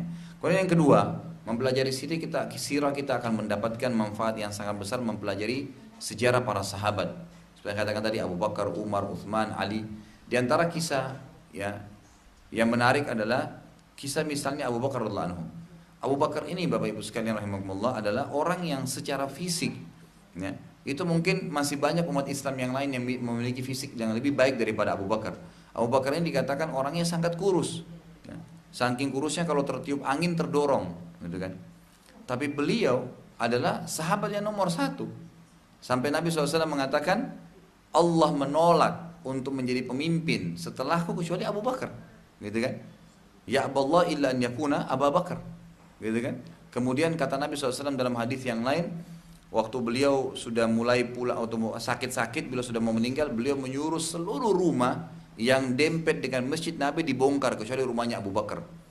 Jadi sekarang di Masjid Nabawi itu di sebelah Babus Salam, kuburan Nabi di bab Jibril, pintu lawannya namanya Babus Salam. Di sebelah Babus Salam itu ada 3 pintu yang dikembarkan. itu tertulis Khawkhah Abu Bakar. Khawkhah itu artinya rumah. Jadi itu dulu bekas rumahnya Abu Bakar. Sekarang masuk bagian dari masjid. Sampai ulama mengatakan ini fadilah sendiri bagi Abu Bakar karena rumah semua sahabat dibongkar, gitu kan, disuruh pindahin kecuali rumahnya Abu Bakar. Dan rumah Abu Bakar sekarang masuk dalam masjid. Artinya seperti dia wakafkan untuk masjid dan dia dapat pahalanya sampai hari kiamat, sampai kapanpun dipakai masjid itu. Ini sebuah fadilah, gitu kan. Kemudian ada juga hadis yang diangkat oleh Imam Suyuti dalam buku beliau. Ini dihasankan oleh sebagian ulama. Bunyinya adalah Nabi SAW bersabda, telah datang kepada saya Jibril dan berkata, ya, dan aku berkata kepada Jibril, wahai Jibril, beritahukan kepada aku tentang fadilahnya Umar. Bagaimana Umar di sisi Allah sih? Itu Umar bin Khattab, ya. Maka kata Jibril AS, wahai Rasulullah, wahai Muhammad, kalau saya ingin sampaikan kepadamu tentang kelebihan Umar yang di sisi Allah dari zaman Nuh hidup sampai sekarang nggak selesai-selesai. Karena banyaknya kelebihan, nanti kita berikan contoh-contohnya, gitu kan. Jadi banyak sekali kelebihannya. Tapi apa penutupan hadis? Kata Jibril, dan Umar adalah salah satu dari kebaikan-kebaikan Abu Bakar. Artinya Abu Bakar ini sudah tidak ada saingannya gitu. Yang nggak ada saingannya. Lalu kata Nabi SAW juga, gitu kan? Waktu ditanya oleh Amr bin As radhiyallahu anhu, sahabat Nabi ini, jadi Nabi SAW ini kalau bermuamalah dengan sahabatnya selalu semua orang yang berteman sama Nabi nganggap dia pasti orang yang paling Nabi cintai. Kenal lembutnya Nabi dengan dia, santunnya, dia anggap ini Nabi kayak, oh tanyain kabarnya, seakan-akan dia menganggap dia orang yang paling penting bagi Nabi. Amr bin As ini karena selalu setiap hari Nabi tanyain dia selalu datang kunjungin Nabi, dekat sama Nabi, dia anggap dia orang paling dicintai. Maka dia ingin pancing, dia bilang, ya Rasulullah, siapa orang yang paling anda cintai dari laki-laki? Kata Nabi SAW, Abu Bakar. Gitu. Kemudian berkata lagi, ya, Nabi SAW berkata lagi Amr bin As, lalu siapa ya Rasulullah? Kata Nabi SAW, Umar. Siapa lagi ya Rasulullah? Uthman. Siapa lagi ya Rasulullah? Ali. Dituntun terus sampai 10 orang yang masuk surga itu. Lalu Abdurrahman bin Auf, lalu Sa'ad bin Waqqas, lalu ya disebut-sebut satu-satu semua, Talha, Zubair. Setelah selesai, Amr bin As baru disebutkan gitu. Jadi dia orang yang sekian puluh kali, 10 yang hitungan kesekian puluh gitu. Dia kira tadi dia orang nomor 1 dan tujuan dia bertanya itu karena lihat bagaimana muamalah Nabi SAW kepada dia sehari-hari. Jadi Nabi SAW di sini memang menyebutkan sendiri dengan hadisnya bahwasanya orang yang paling beliau cintai adalah Abu Bakar radhiyallahu anhu, gitu kan? Nah ada apa dengan Abu Bakar ini sampai dicintai oleh Nabi SAW? Dan Nabi pernah mengatakan Abu Bakar di surga, Umar di surga, Uthman di surga, Ali di surga. Kemudian disebutkanlah 6 tersisa, Abdurrahman bin Auf, Sa'ad bin Abu Waqqas, Talha, Zubair, gitu kan? Disebutin semuanya. Lalu kata Nabi SAW, inilah orang-orang yang masuk ke dalam surga. Ada jaminan. Apa yang mereka lakukan sih? Ternyata Abu Bakar ini punya satu kelebihan dan nanti kita akan lihat dalam sirah Nabi. Itu luar biasa, kelebihan yang tidak bisa tertandingi. Kata Abdullah bin Mas'ud radhiyallahu anhu, kami tidak ada bedanya dengan Abu Bakar dari sisi ibadah. Jadi kalau Abu Bakar sholat, kami sholat. Tahajudnya, sunnahnya semua sama wajib semua sahabat amalkan. Khusyuknya juga sudah difahami, dilakukan sama. Dari sisi puasa, sisi jihad, sama, diikuti, gitu kan? Tapi ada satu hal yang tidak bisa kami saingi. Kami tidak bisa saingi Abu Bakar dari sisi keyakinannya. Sisi keyakinan. Jadi Abu Bakar ini luar biasa gitu. Ya mungkin nanti itu akan pelajari di sirah. Bagaimana waktu Nabi SAW balik dari Isra Mi'raj, gitu kan? Kemudian beliau duduk depan Ka'bah, beliau bingung. Semalam suntuk ini jalan. Datang borak, ya. Kuda yang bersayap membawa beliau jalan terbang ke Palestina, lalu ke langit ketemu Allah, kemudian turun lagi dalam satu malam. Beliau bingung. Abu Jahal datang lalu ngobrol, wahai Muhammad, ada apa dengan kau? Kata Nabi SAW, saya tadi malam baru Isra ke Palestina, Mi'raj ke langit, ketemu Tuhan saya, terima perintah sholat, kembali lagi ke Palestina, kembali lagi ke Mekah. Lalu kata Abu Jahal, hai Muhammad, kau mau ceritain nggak orang Mekah apa yang kau ceritain saya sekarang? Tujuannya Abu Jahal ini, dia bilang ini pasti sudah bohong, nggak masuk di akal. Perjalanan sebulan Mekah Palestina bisa dihabiskan dengan semalam pulang pergi, belum lagi Mi'raj ke langit tuh. Maka kata Nabi SAW, iya. Abu Jahal lalu teriak dari gunung Abi Kubais, teriak dengan suara keras. Jadi Abu Kubais ini gunung yang ada di sekitar sekarang kerajaan istana raja. Nah, gitu. Dulu di situ ada gunung, orang-orang Mekah kalau mau iklanin sesuatu naik di situ. Lalu dia katakan, wahai penduduk Mekah, datanglah dengarkan apa yang Muhammad sampaikan. Nanti kan. Lalu berkata orang-orang Mekah pun berkumpul, sahabat dan orang-orang kafir. Lalu datang mereka semua karena mereka bingung kenapa Abu Jahal pertama kali memanggil mereka untuk mendengarkan dakwah Nabi Sallallahu Alaihi Wasallam. Waktu itu Abu Jahal bilang, ceritakan hai Muhammad. Nabi SAW ceritakan. Ceritanya saya datang malam hari, datangi oleh Jibril membawa burak kuda yang bersayap warna putih, kemudian di mana jalannya itu di mana mata dia melihat di situ langsung tiba-tiba sudah ada, cepat sekali, gitu kan? Lalu kemudian saya ke Palestina, saya ketemu dengan nabi-nabi, kemudian saya sholat, kemudian saya naik ke atas langit, kemudian saya bertemu di langit pertama nabi ini, nanti kita pelajari di Isra Mi'raj itu semuanya. Itu kan sampai ke langit ketujuh dan sampai akhirnya saya ke Sidratul Muntaha dan bertemu mendengar perintah sholat dari Allah, suaranya Allah didengarkan tapi tidak melihat secara fisik. Nah Allah tidak lihat kecuali di akhirat atau di surga nanti. Maka Nabi SAW juga belum lihat, ya kan gitu. Lalu saya kembali lagi. Orang-orang semua termasuk sahabat saja yang sudah beriman bingung waktu itu. Benar nggak ya? Maka orang-orang Quraisy bilang, tinggal satu orang yang harus kita goyahkan. Abu Bakar, cari Abu Bakar. Cari Abu Bakar. Abu Bakar lagi di kebunnya. Lalu mereka bilang, wahai Abu Bakar, temanmu Muhammad sudah gila. Masa ngaku Isra ke Palestina pulang pergi satu malam dan naik ke langit pulang pergi satu malam. Terus ceritain ketemu borak, kuda yang bersayap. Mana pernah ada kuda bersayap? Dan macam-macam lah diragukan. Apa kata Abu Bakar? Wahai Quraisy, ada dua riwayat. Riwayat yang pertama Abu Bakar berkata, wahai Quraisy, aku telah mempercayai Muhammad datang wahyu dari langit tanpa dia pergi. Saya percaya. Apalagi kalau cuma pergi, tanpa pergi pun saya yakin, gitu kan? Dan yang kedua dia bilang, wahai Quraisy ketahuilah, ini yang kuat luar biasa. Dia bilang, kalau depan mata saya tembok warnanya putih, jelas putih. Lalu Muhammad mengatakan, tidak Abu Bakar, tembok itu hitam. Maka saya akan bohongkan mata saya dan saya akan mengatakan tembok itu ya, hitam seperti Nabi SAW bilang. Jadi tidak mungkin saya ragu gitu. Maka setelah itu orang-orang Quraisy tidak bisa lagi mau ngomong apa gitu. Tembok warna putih, Nabi Muhammad SAW bilang hitam. Oh itu hitam, mata saya yang salah, gitu kan. Sampai begitu, dia nggak percaya dirinya, percaya Nabi Muhammad SAW. Begitu luar biasanya. Dan ini tidak ada orang yang seperti beliau. Tidak ada orang yang seperti sahabat semua begitu. Makanya beliau berkata, Sallallahu Alaihi Wasallam dalam hadis Bukhari, semua orang yang aku tawarkan Islam masih bertanya kecuali Abu Bakar. Masih tanya. Turunnya apa ini tanya. Abu Bakar bertanya, saya Rasulullah, Anda Rasulullah. Apa yang saya usah syahadat? Langsung syahadat, selesai. Enggak pakai nanya, enggak pakai apa. Nanti urusan belakang yang lainnya gitu. Tapi yang jelas seperti itu beliau lakukan radhiyallahu anhu. Jadi ini diantaranya. Dan akan banyak nanti kita lihat bagaimana sejarah Abu Bakar dan kiprah beliau dalam kehidupan Nabi SAW. Kita lihat nanti bagaimana dalam sirah kehidupan beliau, gitu kan? Ini semua perlu sekali mukaddimahnya supaya akan ada gambaran dan wacana seperti apa sirah itu. Abu Bakar, Umar juga begitu radhiyallahu anhu. Umar juga terkenal dengan keadilannya, dengan ketulusannya, dengan luar biasa gitu dalam berinteraksi atau bermasyarakat, dan itu terbentuk dari pribadi Nabi Sallallahu Alaihi Wasallam. Jadi beliau terkenal, nanti akan kita pelajari, tapi nanti itu setelah sirah ya, ada materi namanya tarikh. Beda lagi. Jadi setelah Nabi SAW meninggal, mulai zaman Abu Bakar nanti sampai kerajaan Utsmaniyah, itu namanya tarikh, sejarah. Ya, jadi bukan lagi sirah, tapi sirah cuma sampai meninggalnya Nabi SAW. Tapi Umar radhiyallahu anhu pernah di zaman khilafahnya beliau itu keliling-keliling kota Madinah cari, ya setiap malam sebelum tidur cari apakah masih ada masyarakat yang butuh bantuan atau tidak, gitu kan? Setiap malam. Dan ini terbentuk karena Nabi SAW yang mengajarkan kepada dia untuk berbuat adil. Dan Umar menyebutkan statement bahwasanya dia termotivasi untuk ya tidak berlaku zalim atau malah berlaku adil dengan masyarakatnya karena adanya hadis Nabi SAW yang mengatakan 7 golongan yang Allah naungin pada hari kiamat, tidak naungan kecuali yang pertama adalah pemimpin yang adil. Jadi Umar di sini mencari poin itu, bagaimana dia adil. Nah, salah satu cirinya adalah beliau tidak pernah tidur malam hari letakkan kepalanya di ranjang kecuali beliau sudah pastikan, gitu kan, tidak ada lagi masyarakatnya yang butuh dengan beliau. Keliling dulu kota Madinah, masih ada nggak yang sedih, yang nangis, yang butuh, yang segala. Satu hari pernah 3 hari Umar sakit, tidak bisa keluar dari kota Madinah, tidak bisa keliling malam hari gitu. Habis sholat isya beliau keliling, dan cirinya beliau selalu jalan sendiri dan bawa cambuk, gitu kan. Cambuknya itu untuk mencambuk orang-orang yang begadang tanpa sebab. Itu Umar lakukan tuh.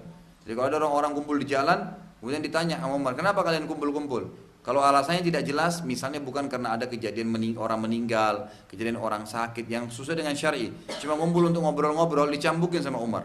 Umar mengatakan, pulanglah dan tidurlah. Apakah kalian omong kosong sehingga kalian kehilangan sholat malam dan sholat subuh kalian? Tidak ada gunanya gitu, dicambuk sama Umar. Nah, Umar juga keliling cari siapa kira-kira orang yang butuh bantuannya. Setelah 3 hari sakit, hari keempat Umar keluar dan beliau lihat di kejauhan kota Madinah ada api unggun. Lalu beliau dekati, ternyata ada seorang ibu yang sedang menangis dan di sebelahnya ada anaknya 3 orang, yang 2 nangis, yang 1 tidur. Dan di sebelah anak ini ada panci yang sedang dipakai masak. Umar bertanya, wahai amatullah, wahai hambanya Allah, apa yang kau lakukan? Kata ibu tersebut, saya sedang masak batu. Saya sedang masak batu. Jadi dibuka pancinya di batu. Kenapa anda masak batu? Kata Umar. Dia bilang, anak-anak saya sudah 3 hari lapar, nggak punya makanan, gitu kan? Dan pemimpin negara ini tidak perhatikan kami. Dia tidak tahu kalau Umar ini adalah rajanya, gitu kan? Dia bilang pemimpin negaranya tidak perhatikan kami, gitu kan? Dan saya masak batu supaya anak-anak saya mengira saya masak makanan, capek menunggu, akhirnya mereka tertidur. Supaya begitulah 3 hari saya lakukan. Maka Umar pun tidak banyak bicara, langsung ke Baitul Mal, mengambil gandum, mengambil kebutuhan-kebutuhan makanan, dan beliau pikul dengan pundaknya. Dalam beberapa athar disebutkan bahwasanya Abu Musa al-Asy'ari datang kepada Umar, sahabat Nabi yang lain, berkata, wahai Amir Mukminin, wahai pemimpin orang-orang yang beriman, apa yang anda lakukan? Kenapa mikul-mikul barang malam-malam? Biar saya bantu. Kata Umar, apakah kau ingin memikul dosaku hari kiamat? Itu artinya ini tugas saya. Maka Abu Musa penasaran, ada apa nih? Diikutin dari belakang. Sampai ke rumah ibu janda tadi, bukan di rumah ya, di pinggir jalan gitu kan. Lalu Umar datang lalu memasakkan gandum, membuatkan makanan, sudah masak semua, Umar masak sendiri dengan tangannya. Abu Musa diam. Lalu disuruh bangunin anak-anak tadi yang lapar, disuapin semua sudah kenyang, ibu ini dimakan makanan, kasih makanan sampai kenyang, dikasih sisa berapa karung gandum tadi itu dikasih dibekal buat kamu. Lalu ibu itu karena senangnya bilang begini, kalau pemimpin negara seperti anda, gitu kan, maka tidak ada orang yang lapar gitu. Umar senyum saja. Abu Musa langsung dekatin, mengatakan, wahai ibu, apa kau tahu siapa tadi yang buatin kamu makanan? Dia bilang, saya tidak tahu, orang ini baik sekali. Kata Abu Musa, itulah Amir Mukminin, itu Umar bin Khattab yang terkenal. Ibu ini langsung datang mengatakan, maafin saya memang pendatang dari luar Madinah, ya kan? Jadi selama 3 hari ini saya tinggal di Madinah, tapi tidak ada karena dia di pinggir kota Madinah dan malam hari, gitu kan? Dia tidak, orang tidak tahu keberadaannya, dan memang Umar lagi sakit. Maka dia anggap tidak ada yang bantu gitu loh. Tidak ada yang bantu dia. Maka dia bilang, saya memang pendatang. Lalu Umar mengatakan, saya sakit selama 3 hari, saya tidak tahu. Tapi seperti itulah bagaimana terbentuk karakter-karakter ini. Mereka dapat jaminan surga karena mereka berbuat seperti ini. Mereka peduli dengan kehidupan. Jadi kehidupan dunianya berisi dengan hal-hal yang bermanfaat, yang sifatnya untuk dipanen di akhirat. Ada juga gabungan antara kisah Umar dengan kisah Abu Bakar. Ini disebutkan juga dalam beberapa riwayat sahih. Abu Bakar ini ciri khasnya, jadi Umar ini sering tiap malam keluar cari orang susah itu karena termotivasi dengan perilaku Abu Bakar sebelumnya. Umar cerita, di zaman khilafah Abu Bakar, Nabi sudah meninggal sallallahu alaihi wasallam, pernah satu kali gitu kan, Umar ini punya hajat dengan Abu Bakar. Dia bilang, saya punya hajat, ingin bicara, tapi nanti setelah sholat duhur. Setelah sholat duhur, tradisi Abu Bakar ini keluar dari masjid menuju ke rumahnya gitu. Orang-orang tahu dia menuju ke rumahnya ke arah sana, dia jalan kaki gitu. Terus kemudian Umar bilang, saya ikutin. Setelah itu, begitu saya tiba di rumahnya, saya salam dari luar, assalamualaikum. Yang jawab istrinya, waalaikumsalam. Terus langsung Umar tanya, mana Abu Bakar? Kata istrinya, Abu Bakar nggak pernah pulang jam seperti ini. Siang-siang ini nggak pernah, nanti habis asar baru pulang. Loh, kata Umar, setiap hari kami saksikan Abu Bakar selalu keluar menuju ke arah rumahnya. Kata istrinya, nggak pernah Abu Bakar pulang sejam-jam seperti ini. Umar penasaran, Umar cerdas, dia nggak tanya Abu Bakar. Tunggu besok, gitu kan? Habis sholat duhur, Abu Bakar keluar, Umar ikutin dari belakang, diam-diam. Abu Bakar ini begitu pas depan rumahnya, dia lihat kiri kanan nggak ada orang yang lihat, dia jalan terus, dia nggak masuk rumahnya. Supaya orang nggak tahu gitu, dia jalan terus. Umar ikutin sampai di pinggir kota Madinah, ada satu rumah terpencil gitu di perbatasan Madinah. Itu rumah sudah sangat tua, kemudian di dalamnya ada seorang ibu yang buta matanya, janda, nggak punya anak, nggak punya siapa gitu. Sudah tua sekali, lumpuh duduk di atas kursi, di atas ranjangnya. Lalu datang Abu Bakar masuk memberikan salam, lalu Umar lihat dari jendela. Abu Bakar rumahnya membuatin masakan makanan, ditaruh di sebelahnya ibu itu, bajunya dicuciin, disapuin rumahnya. Ini Abu Bakar nggak kenal orang ini, gitu kan? Sudah selesai semua rapi, disiapin baju untuk besok, sudah kemudian diberikan apa yang dibutuhkan. Lalu Abu Bakar mengatakan, saya pamit, besok saya datang lagi. Tiap hari begitu. Pergilah Abu Bakar, dia pulang. Abu Bakar tidak tahu kalau ada Umar gitu. Setelah jauh, Umar lalu salam lagi kepada ibu tersebut. Setelah salam pamit masuk, diizinkan. Lalu Umar tanya begini, wahai ibu, siapa tadi yang datang itu? Yang datang tadi siapa? Kata ibu itu apa? Saya tidak tahu siapa. Dia tidak bilang, saya Abu Bakar ya enggak. Saya tidak tahu siapa. Terus Umar bilang, sudah berapa lama dia lakukan ini? Ya, apa yang dia lakukan? Kata ibu itu, dia tiap hari cuciin baju saya, bersihin tempat tidur saya, rumah saya, kemudian siapin kebutuhan saya. 1 hari, besok dia datang lagi. Terus kata Umar, sejak kapan dia lakukan? Kata ibu itu, sudah lama. Saya sudah nggak ingat gitu. Dari mesin Nabi hidup. Ini sudah lama sekali Abu Bakar lakukan, tidak ada yang tahu gitu. Lalu Umar menangis sambil berkata, dengan poin inilah, maksudnya dengan masalah seperti inilah Abu Bakar mengalahkan kami. Jadi hal-hal yang tidak bisa dibayangkan gitu. Tapi ini terbongkar semua dengan sejarah. Kita jadi tahu gitu kan, bagaimana kita harus melakukan ini. Kita bahkan mungkin bertetangga dengan rumah anak yatim, tidak pernah sumbang sedikit pun gitu kan. Atau ada tetangga kita miskin, tidak pernah kita peduli dengan mereka. Maka apa realisasi daripada janji-janji Nabi SAW dalam fadilah-fadilah membantu anak yatim gitu kan. Bukan hanya setahun sekali, tapi tiap hari kalau perlu, tiap bulan kita punya langganan yang kita harus bisa panen pahala dari mereka. Itu diantara contoh-contoh dan banyak sekali.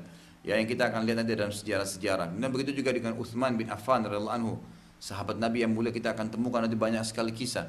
Dan Utsman ini punya kelebihan yang berbeda lagi, gitu kan? Yang berbeda. Jadi beliau satu-satunya laki-laki di muka bumi ini, kalau saya sering bahasakan begitu ya. Kalau dalam Islam, kalau dalam syariat Islam juga, yang ada perintah agama untuk menikahkan anak perempuan kita dengan dia, gitu loh. Jadi nggak ada laki-laki seperti dia, gitu. Makanya Nabi SAW menikahkan Utsman dengan 2 anak perempuannya. Ya, pertama Ruqayyah, setelah meninggal maka dinikahkan dengan Ummu Kalthum, gitu kan? Kata Nabi SAW, saya menikahkan kedua anak perempuan saya dengan Utsman karena perintah dari langit. Allah yang suruh gitu. Nggak ada laki-laki seperti dia. Dan beliau bersabda dalam hadis, wahai muslimin, ya semua, ya, nikahkanlah anak perempuan kalian dengan Utsman, karena aku menikahkan kedua anak perempuanku dengannya karena perintah dari langit. Artinya disuruh kita datangi dan menawarkan anak gitu, hanya kepada Utsman radhiyallahu anhu. Ada apa dengan Utsman ini? Ternyata di antara fadilahnya yang luar biasa adalah pernah Nabi SAW di musim panas, beliau duduk di sebuah kebun, gitu kan? Kebun di pinggiran kota Madinah. Kemudian beliau merendam kakinya di air dingin. Beliau rendam kakinya sambil baju beliau digulung sampai ke atas lutut. Lalu Abu Musa al-Asy'ari berkata, sahabat Nabi berkata, aku waktu hari itu mengikuti Nabi SAW dan niat ya untuk menjadi penjaga Nabi di pintu kebun. Dan Nabi SAW tahu itu.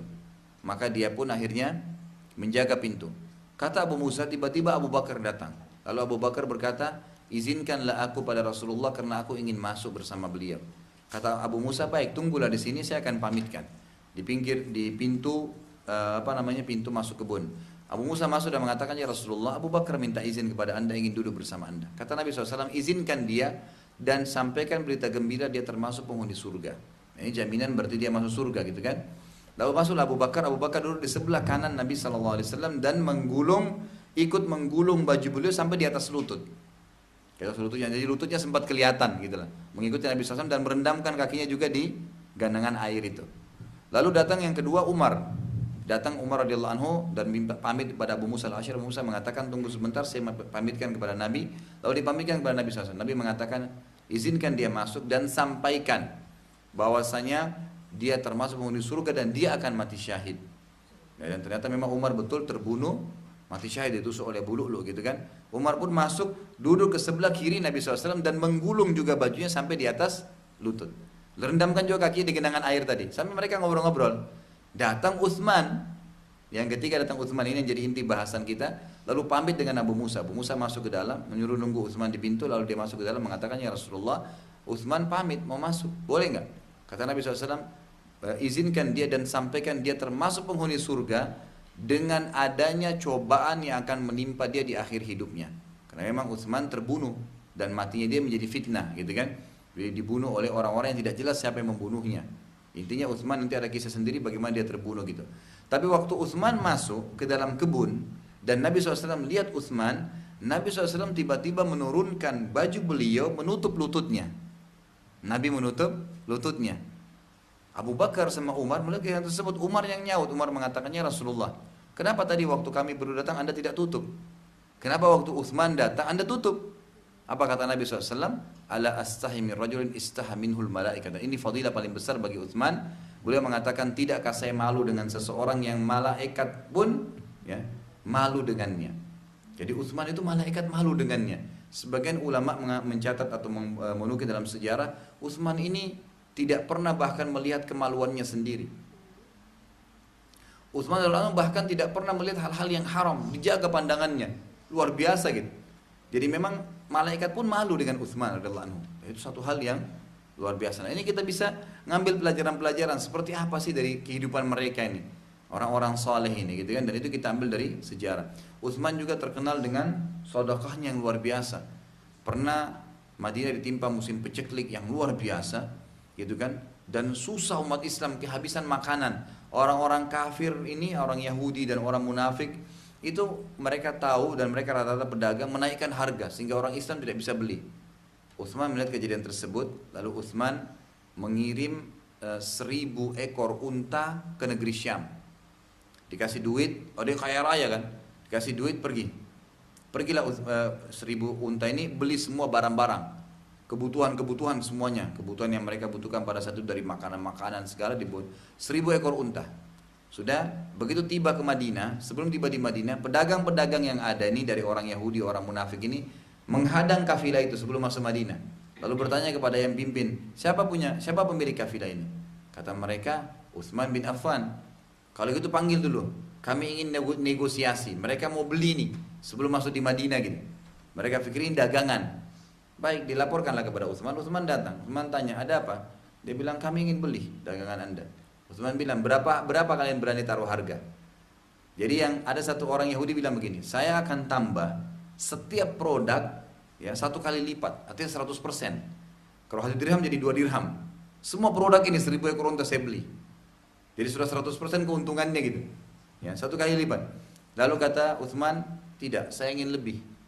Ada yang bilang saya tambah 2 kali lipat per produk, gitu kan, dari harga dasarnya. Utsman bilang saya ingin lebih. Ada yang bilang 3 kali lipat. Terakhir Utsman selalu bilang saya ingin lebih. Sampai terakhir dia mengatakan, ini orang paling kaya Yahudi bilang, saya akan tambah 5 kali lipat Utsman, dan yakin tidak ada orang yang tambah lebih dari itu. Jadi kalau kita beli 10.000 jadi 50.000, beli 1 juta jadi 5 juta, gitu kan. Jadi berlipat-lipat. Kata Utsman tidak, saya ingin lebih. Lalu mereka diam semua. Ya, ada satu orang mengatakan, Utsman, siapa yang mau beli lebih dari itu? Dia bilang, tunggu, kalian mau tahu? Tunggu sebentar. Utsman suruh semua pengawal 1000 ekor unta itu masuk ke Madinah, iklankan. Panggil semua umat Islam tidak terkecuali untuk ngumpul semua. Lalu Utsman bilang, semua 1000 ekor unta ini untuk kalian, gratis, lillahi ta'ala gitu. Ambil aja kebutuhan kalian. Maka semua umat Islam pada ngambilin. Dan itu dalam riwayat dikatakan terpenuhi kebutuhan mereka sampai sebulan. Semua rumah. Jadi kemiskinannya umat Islam ini hilang tiba-tiba dengan perbuatannya Utsman radhiyallahu anhu. Itu luar biasa gitu. Sedekah dengan hartanya tidak tanggung-tanggung gitu kan. Habis semua. Maka Utsman balik setelah dibagi, dan ini pedagang-pedagang yang biasa pikirnya cuma duniawi, tidak pernah mau memberi gitu kan. Bahkan mungkin kalau makanan nanti sudah rusak baru mau dikasih orang gitu kan. Ini enggak, memang Utsman radhiyallahu anhu memperlihatkan, balik ke arah mereka lalu berkata, ini semua mereka melongo ngeliat nih, kok bisa Utsman buat ini gitu. Dia mengatakan, apakah kalian mau tahu siapa yang membeli dari saya lebih dari 5 kali lipat? Mereka diam. Kata Utsman, Allah yang akan membeli dari saya 10 kali lipat sebagaimana Allah janjikan. Karena kan Allah janjikan minimal balasan 10 kali lipat kan, ya. Bahkan sampai 700 kali lipat, kelipatannya banyak. Maka tidak ada orang yang bisa buat seperti itu. Itu yang dilakukan oleh Utsman radhiyallahu anhu. Jadi perbuatan-perbuatan yang kadang-kadang memang tidak dijangkau kecuali kita tahu sejarahnya, dan nanti kita akan berani buat seperti dia gitu. Nah, ini diantaranya. Kemudian Ali radhiyallahu anhu juga begitu. Ali radhiyallahu anhu terkenal dengan luar biasa. Ini kita ambil cuplikan-cuplikan saja. Terkenal sekali dengan kebijaksanaannya, dengan ilmunya gitu kan, dengan kedermawaannya gitu. Jadi beliau pernah satu waktu pulang ke rumahnya habis sholat bersama Nabi SAW, lalu pulang ke rumahnya. Lalu Fatimah berkata, wahai Ali, ini saya punya uang 2 dirham. Artinya Ali pulang ini gak ada makanan, gak ada apa di rumah. Ali sempat bertanya, ada makanan? Gak ada. Baik, apa yang kau miliki Fatimah? Saya punya 2 dirham. Dan 2 dirham ini tidak ada lagi kecuali ini. Saya titipkan kepada kamu, tolong kan gitu, tolong ya, belikan makanan untuk saya dengan kamu dan untuk Hasan dan Husain ini, anaknya masih kecil, gitu kan? Cukup ini 2 dirham. Baik, Ali mengatakan baiklah. Ali Amir radhiyallahu anhu keluar dari rumahnya menuju ke pasar mau beli makanan. Datang di tengah jalan sebelum tiba di pasar orang miskin lewat. Ada satu orang miskin lewat, lalu orang miskin ini bilang ya kepada Ali, siapa yang mau menyumbang di jalan Allah dan Allah akan gantikan yang lebih baik. Ali berpikir 2 dirham uangnya tinggal ini, nggak ada lagi. Anak istrinya belum makan dan ini amanah dari Fatimah tadi. Tapi kalau dia tidak kasih orang miskin ini susah juga, gitu kan? Maka dia yakin bahwasanya Allah, keyakinan ini yang susah kadang-kadang muncul ya, tapi harus dimunculkan. Yakin Allah tidak akan menghilangkan atau membuat orang susah karena berkorban di jalannya. Dikasih 2 dirham itu kepada fakir miskin. Kasih, dia pulang ke rumahnya. Fatimah tanya, mana makanannya? Kata Ali tadi begini ceritanya, ada orang miskin dan saya kasih dan saya yakin Allah tidak akan membuat kita mati kelaparan. Fatimah nangis. Lalu kata Ali begini aja, saya coba ke rumah Rasulullah SAW, ayahmu mungkin beliau punya makanan yang bisa kita makan. Keluarlah Ali radhiyallahu anhu. Fatimah sambil nangis di rumahnya. Waktu keluar, kejadian yang luar biasa Allah balas gitu. Tiba-tiba ada satu orang datang, dia bilang, wahai Aba Hasan, ayahnya Hasan, dia bawa unta besar kebetulan. Ini unta saya mau jual, apakah anda mau beli? Kata Ali, iya, kalau emang mau jual, tapi saya nggak punya duit. Ali lihat, untanya bagus gitu kan. Tapi saya nggak ada uang. Saya mau saja kalau ditawarkan untuk beli, tapi saya nggak ada uang untuk bayar. Kata orang itu, nggak usah bayar dulu. Nanti kapan ada uang bayar. Ambil aja dulu. Kata Ali baiklah. Diambillah sama Ali radhiyallahu anhu. Niatnya Ali ini, kalau gitu saya mau jual aja di pasar deh.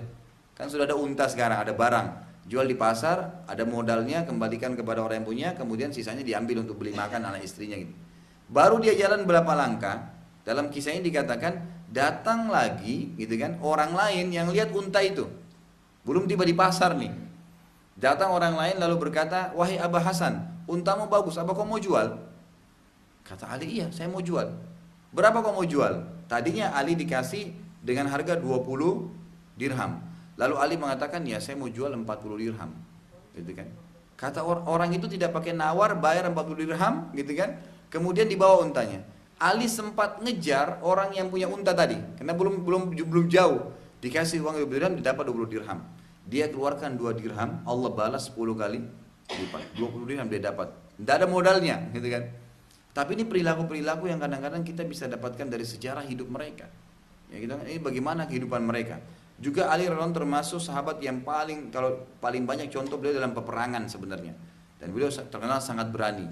Makanya dalam waktu perang Khaybar, Nabi SAW pernah berkata waktu malam hari beliau mengatakan, setelah mengepung Khaybar itu 40 hari lebih, besok saya akan kasih bendera, kata Nabi SAW, kepada seseorang yang Allah dan Rasulnya mencintai dia, juga ya, dia mencintai Allah dan Rasulnya.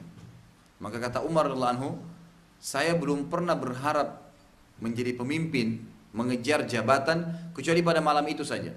Karena ada janji, pasti orang itu mencintai Allah dan Rasulnya, dan Allah dan Rasulnya dia juga mencintai Allah dan Rasulnya. Jadi ada jaminan pasti ini Allah cintai dia dan dia mencintai Allah gitu. Maka keesokan paginya semua sahabat tidak bisa tidur nunggu siapa yang mau dikasih bendera oleh Nabi ini. Lalu Nabi SAW berkata, mana Ali keesokan harinya? Kata para sahabat, ya Rasulullah matanya lagi sakit, Ali lagi sakit matanya. Dipanggil oleh Nabi SAW, lalu Nabi SAW usap matanya, lalu Nabi SAW berkata, wahai Ali, ambillah bendera ini, kemudian jebollah benteng Khaybar itu. Tapi ingat, sebelum kau menjebol benteng itu, maka panggillah mereka ke Islam. Nah, ini hadis tadi yang kita berhubungan dengan tema sebelumnya. Panggillah mereka kepada Islam. Kemudian kalau mereka nolak, suruhlah mereka bayar jizyah. Kalau mereka nolak, baru engkau perangi. Dan ingatlah, kalau kau sempat menjadi penyebab seseorang dapat hidayah, satu orang saja, maka itu lebih baik bagimu daripada humurun ni'am. Artinya nikmat yang paling besar, harta yang paling besar di muka bumi ini, maka akan terkalahkan dengan satu orang dapat hidayah. Misal, kita paling senang dengan sebuah mobil apa yang paling mahal misalnya, maka memberikan atau menjadi penyebab hidayahnya orang lebih besar daripada kita mendapatkan nikmat terbesar dunia itu. Dan ini diantara hadis berhubungan dengan Ali radhiyallahu anhu, dan cukup banyak hadis-hadis yang lain tentunya, dan ini kisah kita cuplikan. Nah, kisah-kisah para sahabat yang mulia ini itu kita bisa dapatkan nanti bagaimana kehidupan mereka, interaksi mereka dengan Nabi Shallallahu Alaihi Wasallam, gitu kan? Bagaimana kehidupan mereka, bagaimana pelajaran-pelajaran yang kita bisa ambil, semua didapatkan dalam sirah. Kemudian termasuk juga yang ketiga adalah ma'rifatu sababun nuzul, Sirah memberikan kepada kita pengetahuan tentang sebab turunnya ayat. Misal, ayat-ayat Al-Quran itu Bapak Ibu sekalian rahimahullah, ada ayat Al-Quran yang tetap dari zaman Nabi SAW turun secara tilawah dan hukum. Tetap dibaca, tetap hukumnya ada. Itu yang kita sekarang temukan 30 juz yang ada sama kita ini. Dan itu dijaga oleh Allah Subhanahu wa taala. Sebagaimana Allah berfirman, "Inna nahnu nazzalna dzikra wa inna lahu lahafidun." Kami turunkan kitab Al-Qur'an dan kami akan menjaganya. Baik. Ada ayat Al-Qur'an yang tetap secara tilawah dibaca tapi tidak lagi berlaku secara hukum. Jadi masih ada ayatnya tapi nggak ada hukumnya lagi. Nanti saya berikan contoh. Ada yang ketiga, ayat yang pernah turun ditilawakan tapi terhapus. Tilawahnya nggak ada lagi, hukumnya nggak ada lagi. Nah ini 3 tingkatan dari ayat Al-Quran. Nah yang masih tertinggal tilawah dan hukum itu yang kita lakukan sekarang. Ada yang masih tertinggal secara tilawah tapi tidak ada hukum. Nah ini yang kita fokus. Karena poin pertama, semua ayat Al-Quran sudah jelas ya, mayoritasnya dia tilawakan dan hukumnya berlaku. Tapi ada yang kedua adalah tilawah berlaku, hukum tidak berlaku. Seperti misalnya ayat tentang pengharaman khamr, gitu kan? Atau penghalalan khamr di awal Islam. Contoh ayat Al-Quran berbunyi, A'udzubillahi minasyaitonirrajim, ya ayyuhalladzina amanu la taqrabus salata wa antum sukara hatta ta'lamu ma taqulun. Ini al-ayah, bunyi artinya gini, hai orang-orang yang beriman, jangan kalian sholat sementara kalian mabuk, sampai kalian tahu apa yang kalian ucapkan. Ayat ini masih berlaku tilawahnya tapi tidak berlaku hukumnya. Kalau orang tidak tahu sebab nuzulnya, maka nanti orang menganggap oh berarti boleh dong sholat sambil mabuk, kan gitu. Yang penting tahu apa yang diucapin. Padahal sebenarnya bukan. Ayat ini turun untuk prosesi pengharaman khamr.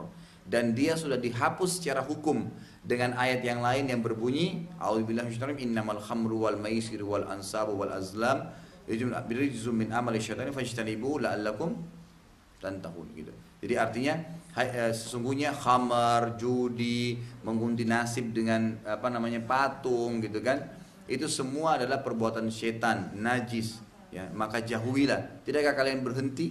Gitu kan? Jadi ini jelas sekali. Ayat ini datang menghapus hukum ayat sebelumnya. Tapi tilawahnya masih ada. Jadi kalau kita tahu sebab nuzul, kita akan faham bahwasanya yang berlaku adalah ayat yang ketiga, ayat yang kedua tadi, yang terakhir turun tentang pengharaman khamar. Jadi nggak boleh lagi khamar, mau mabuk atau tidak tetap sama. Sesuai dengan hadis Nabi SAW, apa yang memabukkan kalau dikonsumsi banyak maka sedikitnya haram. Gitu kan? Alkohol kalau kita minum 5% nggak mabuk, tapi kalau kita minum 1 liter mabuk, kan gitu. Ya berarti tetap 5%-nya haram. Karena kata Nabi SAW kalau dikonsumsi banyak mabuk maka sedikitnya haram, gitu kan? Dan masih ingat saya bilang ya, termasuk obat-obatan, kalau milih obat batuk segala itu jangan pakai alkohol, gitu kan? Minta yang tidak beralkohol. Dan kalau ke apotik, karena itu berarti tetap tidak boleh, gitu kan? Itu tetap tidak boleh. Baik, ada ayat Al-Quran yang ini kita tahu dari sirah juga, ya, yang pernah turun tapi sudah terhapus secara tilawah dan hukum, nggak ada lagi. Jadi pernah ada ayat turun Bapak Ibu sekalian bunyinya begini, asy-syaikhu wasy-syaikhatu idza zanaya farjumhuma. Orang tua laki-laki dan orang tua perempuan kalau berzina maka rajamlah mereka. Kakek-kakek sama nenek-nenek kalau berzina rajam, gitu kan? Itu ayat pernah turun, itu terhapus Bapak Ibu sekalian, terhapus dengan ayat lain, ya. Ayat lain yang berbunyi az-zani waz-zaniyatu fajlidu kulla wahidin minhuma mi'ata jalda, ya kan? Semua pezina laki-laki dan pezina perempuan, tua, muda, selama dia belum menikah maka cambuk. Hukumnya dicambuk 100 kali. Kalau dia sudah menikah, disebutkan dalam hadis yang menjelaskan dan sudah nikah ini, kalau dia muhsan sudah menikah, mau dia masih muda atau dia tua, tetap hukumnya rajam. Ya, jadi di sini jelas ada penghapusan. Ayat tadi yang saya sebutkan, kakek-kakek nenek berzina maka rajamlah, terhapus, tidak tertulis dalam Al-Quran, tidak juga tidak dibacakan, tidak juga ada hukumnya lagi. Tidak juga ada hukumnya. Dan ini contohnya. Nah, dengan mempelajari sirah kita jadi tahu sebab nuzul, dari sebab turunnya ayat itu ditahu dari sirah, karena kasus-kasus yang terjadi. Ada sahabat yang bertengkar suami istri lalu dipecahin dalam Al-Quran. Itu kan? Kasus Nabi SAW pernah mengharamkan madu. Karena kasus istrinya pernah cemburu gitu kan. Yang kasus Hafsah dengan Aisyah, mereka berdua sepakat karena cemburu dengan Maria, istri Nabi yang dari Mesir. Ini Maria suka nyiapin madu, kasih minum madu, madu terus Nabi kalau datang. Jadi Nabi ini paling gemar dengan madu gitu. Aisyah bilang sama Hafsah, nanti kalau Nabi datang ke rumah kita, karena Nabi biasa tradisinya itu kalau siang hari beliau datang tetap ke rumah semua gitu. Siapa yang beliau sempat, nanti malam baru beliau kasih yang ada gilirannya. Intinya adalah Aisyah berkata kepada Hafsah, kalau Nabi nanti datang ke rumahmu, bilangnya mulutnya bau, gitu kan? Maka Nabi SAW masuk ke rumah Aisyah, Aisyah bilang, ya Rasulullah mulut anda bau. Padahal Nabi ini tradisinya setiap masuk rumah pasti pakai siwak gitu, kan gitu. Jadi selalu membersihkan bau mulutnya nggak ada gitu. Lalu Nabi mengatakan, saya tidak makan apa-apa kecuali madu. Kata Aisyah, tetap bau ya Rasulullah. Baik, Rasulullah keluar. Yang sebelah rumah dengan Aisyah adalah Hafsah. Nabi ke rumahnya Hafsah. Hafsah mengatakan, ya Rasulullah mulut anda bau. Dan ini Aisyah anaknya Abu Bakar, ini anaknya Umar. Ini sahabat Nabi yang mulia, yang di nomor 1 dan nomor 2 kan gitu kan. Lalu Hafsah bilang, ya Rasulullah bau. Nabi mengatakan, saya tidak makan kecuali madu. Nabi bilang, tapi bau ya Rasulullah. Tapi di sini memang dengan hikmah ilahiyah, Nabi SAW tidak ke rumah yang lainnya lagi. Nabi langsung pergi ke pinggir kota Madinah. Kemudian beliau sedih, berpikir kok ada masalah begini nih. Mestinya ada solusinya dan ada sebabnya apa kira-kira. Ada seorang sahabat lewat mengatakan, ya Rasulullah kenapa anda sedih? Beritahukan kepada saya, mungkin saya bisa juga bantu. Kata Nabi SAW, hari ini saya haramkan madu. Nabi bilang begitu. Tapi ini bukan syariat ya. Sifat manusianya Nabi gitu. Oh ternyata madu ini jadi punya, jangan sampai umatku juga gara-gara madu nanti jadi masalah gitu. Jadi bilang hari ini saya haramkan madu. Apa yang terjadi? Pada saat itu turun ayat langsung di tempat yang sama Jibril datang langsung dari langit bawa ayat pertama dalam surat Tahrim. Surat Tahrim itu ayat pertamanya itu bunyinya. Yang bilang syaitan rajim, ya ayuhan nabiyyu lima tuharrimu ma halallahu tabtagi mardati azwajik. Wahai Nabi, kenapa kau berani-berani mengharamkan apa yang telah Allah halalkan hanya untuk mencari ridho istri-istrimu? Artinya madu saya halalkan, kok bisa kau haramkan gara-gara istrimu? Gitu kan? Kalau tidak ada perintah jangan coba-coba. Nah tapi di sini bukan aib bagi Nabi SAW. Memang Allah mau dengan hikmah ilahiyah agar Allah jelaskan kepada kita bahwasanya Rasulullah SAW itu tidak pernah ngarang-ngarang. Kalau karang pun ada pun masalah langsung dibenarkan pada saat itu. Jadi tidak ada yang tersembunyi atau tidak ada yang dibuat-buat, tidak ada rekayasa gitu. Itu contohnya. Nah kita tahu dari sebab nuzul ayat gitu kan. Sebab turunnya ayat, kalau ibu dan bapak baca saja ayat pertama tahrim ini, hai Nabi, kenapa kau berani-berani mengharamkan apa yang Allah halalkan karena ingin ridho istrimu? Kira-kira apa? Ceritanya apa nih? Gitu kan? Nah sebab nuzul akan memberikan penjelasan, dan itu hanya didapat dari sirah Nabi, gitu kan? Itu diantaranya. Kemudian ada juga poin keempat tadi kita bilang adalah sababul wurud, sebab disebutkannya hadis. Jadi hadis-hadis Nabi juga itu ada penyebabnya. Misal ada hadis yang berbunyi man gasyana falaysa minna. Siapa yang menipu kami, orang Islam bukan dari golongan kami.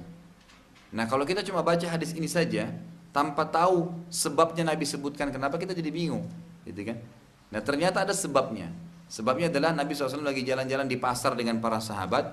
Kemudian ada satu sahabat menjual gandum dibuat tumpukan yang bagus dari luar, sehingga orang lihat menarik, warnanya kuning, begitu bagus gitu. Ternyata Nabi SAW masuk ke dalam tokonya. Terus Nabi masukkan tangannya ke bawah gundukan itu. Jadi yang biasa disendok untuk dikasih pembeli. Itu basah dan kualitasnya nggak bagus. Maka Nabi SAW mengatakan hadis tadi. Siapa yang menipu kami bukan dari golongan kami. Jadi ada sebabnya Nabi sebutkan kan. Namanya sababul wurud. Gitu kan, sebabnya disebutkan hadis tersebut. Gitu. Kemudian juga ada hadis lain. Pernah terjadi para sahabat sedang mengawinkan pohon kurma. Lagi ngawinkan pohon kurma. Jadi biasanya pohon kurma itu di perkebunannya ada satu jantan ditaruh di tengah-tengah kebun. Nanti sekelilingnya banyak pohon-pohon betinanya gitu. Banyak, mungkin bisa ratusan, bisa puluhan gitu kan. Nanti di pucuk daripada pohon kurma ini subhanallah kalau musim panas sekali, lagi panasnya puncak. Jadi itu makin panas makin bagus kualitas kurmanya gitu. Jadi makanya biasa kalau Madinah lagi 50 derajat gitu kan, itu kualitas kurmanya bagus sekali. Nah di pucuknya ada di atas sekali, di batang itu ada seperti sperma laki-laki yang banyak numpuk, itu kena angin nanti akan nempel di pohon-pohon betina ini, nanti akhirnya berbuah gitu kan. Nah waktu para sahabat sedang coba mengambil ya sel sari tadi daripada jantan ini mau ditempelkan ke pohon-pohon betina tanpa menunggu udara istilahnya. Gitu kan Nabi tanya waktu lagi lewat, kalian lagi buat apa? Para sahabat bilang kami sedang mengawinkan kurma kami supaya hasilnya maksimal. Kata Nabi SAW, coba kalau kalian tidak lakukan ya, gitu. Coba kalau kalian tidak lakukan, gitu kan? Lalu para sahabat bilang, oh kalau begitu Nabi larang, gak usah kita kawinkan, biarin aja. Ternyata waktu itu angin itu sedikit, jadi tidak semua pohon betina ini kena tadi spermanya si jantan ini, gitu kan? Sehingga ada yang tidak berbuah, hasilnya tidak maksimal. Lalu mereka lapor kepada Nabi SAW, ya Rasulullah, karena anda bilang begini hasil kami sedikit. Kata Nabi SAW apa? Antum a'lam bi umuri dunyakum. Kalian lebih mengerti tentang urusan dunia kalian. Artinya yang saya ucapkan waktu saya bilang, coba seandainya kalian tidak lakukan, itu cuma pengetahuan saya dunia, bukan berhubungan dengan syariat. Jadi ada yang berhubungan dengan syariat, ada yang tidak, gitu kan? Tapi kalau kita cuma baca, kalian lebih mengerti tentang urusan dunia kalian, apa yang dimaksud ini? Ada sebab urutnya, sebabnya hadis disebutkan dan cukup banyak hadis berhubungan dengan masalah ini. Kita akan temukan nanti dalam sirah kita begitu juga. Banyak sekali yang kita akan bahas berhubungan dengan masalah hadis-hadis. Oh ternyata ini sebabnya ya. Ada kejadian begini ya. Keluarlah hadis-hadis yang cukup banyak. Kemudian juga yang kelima adalah masalah mengenal orang-orang munafik dan kufar. Jadi perlu kita sadari ini yang penting sekali ya. Di zaman kita sekarang dan sampai hari kiamat orang munafik tetap ada. Orang munafik tetap ada. Dan orang munafik ini Allah SWT turunkan khusus surah dalam Al-Quran namanya surah munafikin. Jadi di zaman Nabi mereka ada. Mereka pura-pura masuk Islam gitu kan. Dan mereka akhirnya memerangi Islam dari dalam. Mereka memerangi Islam. Dan ini cukup banyak seperti kelompok-kelompok yang sekarang muncul gitu kan. Kelompok-kelompok yang muncul di tengah-tengah umat Islam ini yang membawa nama Islam tapi sebenarnya menggerogoti Islam. Itu termasuk bagian daripada kemunafikan. Ya, seperti sekarang yang banyak kelompok-kelompok Syiah yang ada. Mereka mengatakan Quran kurang, mereka mengatakan sahabat kafir. Bagaimana caranya mengaku muslim dan mengatakan Quran kurang? Mengaku muslim tapi mengatakan sahabat kafir, gitu kan? Mengaku muslim tapi mengatakan Jibril berkhianat. Jadi banyak sekali hal-hal yang menyimpang gitu. Nah ini semua ciri-ciri kemunafikan yang ada dan ini harus dikenali dari zaman Nabi SAW. Nanti kita lihat dari sirah Nabi, siapa saja munafik. Dan bagaimana Nabi bermuamalah dengan mereka. Bagaimana Nabi tunjuk mereka, bagaimana Nabi ngobrol dengan mereka, bagaimana Nabi SAW berinteraksi gitu kan. Kapan Nabi tegas, kapan Nabi masih tolilir gitu. Dan seterusnya. Ini diantaranya. Terus orang-orang kafir juga. Bagaimana bermuamalah. Ya, tidak berarti orang kafir lalu kita perangin. Tidak. Orang kafir itu tidak akan diperangi kecuali yang angkat senjata kepada kita. Selama tidak atau tidak mengganggu kita, maka kita tetap bermuamalah yang baik. Orang tua dalam keadaan kafir tetap kita berbakti, gitu kan? Kemudian tetangga dalam keadaan kafir, saudara kita tetap kita berbuat baik, membantu mereka yang susah, selama bukan berhubungan dengan ibadahnya, semua terbuka. Asal jangan bangun gereja, jangan bangun tempat ibadah. Kalau ada gempa, ada banjir kayak sekarang kita bantu kegiatan sosial, nggak ada masalah, gitu kan? Walaupun orang non Muslim. Dan ini dicontohkan oleh Nabi SAW dalam hadis Bukhari. Bagaimana beliau pernah memberikan kambing yang jumlahnya ratusan ekor kepada satu orang saja, orang kafir yang ada tinggal di belakang gunung Uhud. Orang kafir ini datang dan berkata, wahai Muhammad, saya mendengar engkau mengajarkan pengikutmu untuk tidak pelit, gitu kan? Selalu disuruh bersedekah gitu. Saya orang susah dan saya tinggal di belakang gunung Uhud. Saya minta satu ekor untamu ini. Nabi lagi banyak untanya. Kata Nabi SAW, ambil semuanya. Jangan tinggalin satu, semua kamu ambil.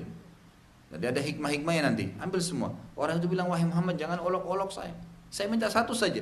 Kata Nabi tidak, ambil semua, silahkan kamu ambil. Orang itu ambil, tidak ditinggalin satu ekor pun. Dia pulang ke sukunya, masih dari pintu gerbang sukunya dia. Jadi zaman dulu tuh suku-suku itu tinggal berkelompok-kelompok. Misalnya suku apa, satu tempat ini nanti terkenal mereka. Misalnya ada 1000 kakak, 2000 kakak gitu, majak mereka. Tapi satu suku semua gitu kan. Nah waktu dia masuk di pintu gerbang sukunya, dia sudah teriak, wahai kaumku, berimanlah pada Muhammad karena Muhammad mengajarkan ajaran yang tidak akan membuat kita mati kemiskinan. Hanya karena kambing yang dikasih tadi, gitu kan. Jadi perilaku-perilaku seperti ini kita akan temukan di dalam hadis. Bagaimana mendakwai orang kafir, gitu kan. Bagi Nabi SAW mendakwai mereka. Orang-orang yang masih mu'allaf, waktu baru masuk Islam Abu Sufyan di Mekah, Nabi SAW karena dia rajanya Mekah dikasih 100.000 ekor unta. Oleh Nabi SAW, 100.000 ekor unta itu bukan sedikit, gitu kan. Dari harta rampasan Mekah dikasih kepada Abu Sufyan untuk menarik hatinya supaya mau lebih dekat dengan agama Islam, gitu kan? Itu diantara poin-poin yang bermuamalah dengan orang-orang munafik dan orang-orang kafir. Dan yang terakhir adalah kita mengenal tentang kebenaran agama Islam. Karena dengan sirah kita tahu dari awal Islam turun diperintahkan mana halal mana haram dengan proses. Seperti misalnya masa Mekah itu, kalau ibu dan bapak baca ayat-ayat Makkiyah, umumnya berbicara tentang kaum-kaum sebelum kita, surga dan neraka, itu kan ancaman-ancaman, dan belum turun hukum-hukum. Hukum-hukum kebanyakan turun nanti di Madinah yang dikenal dengan ayat-ayat Madaniyah. Jadi 13 tahun pertama itu penanaman akidah, 10 tahun kedua baru masuk ke masalah hukum-hukum. Itu baru masuk hukum. Dan itu nanti dengan prosesi ini kita jadi faham. Makanya dalam pendidikan ilmu pun kata para ulama harusnya didahulukan pemahaman akidah kepada penuntut ilmu baru masuk ke masalah hukum-hukum, gitu kan? Jadi bagaimana mereka mengenal dulu Allah Subhanahu wa taala, mereka mengetahui itu sambil nanti dia diselingi tentang masalah ibadah yang mereka kerjakan. Kalau tiba-tiba disuruh sholat tanpa dia tahu kenapa dia sholat, untuk apa dia sholat, apa fadilahnya, siapa Allah yang dia sembah, maka tentu tidak akan ada bekasnya ibadah yang dia kerjakan. Jadi ini poin-poin di mana kita mempelajari sirah Nabawi dan manfaat-manfaatnya. Ada yang mau bertanya dulu sampai sini?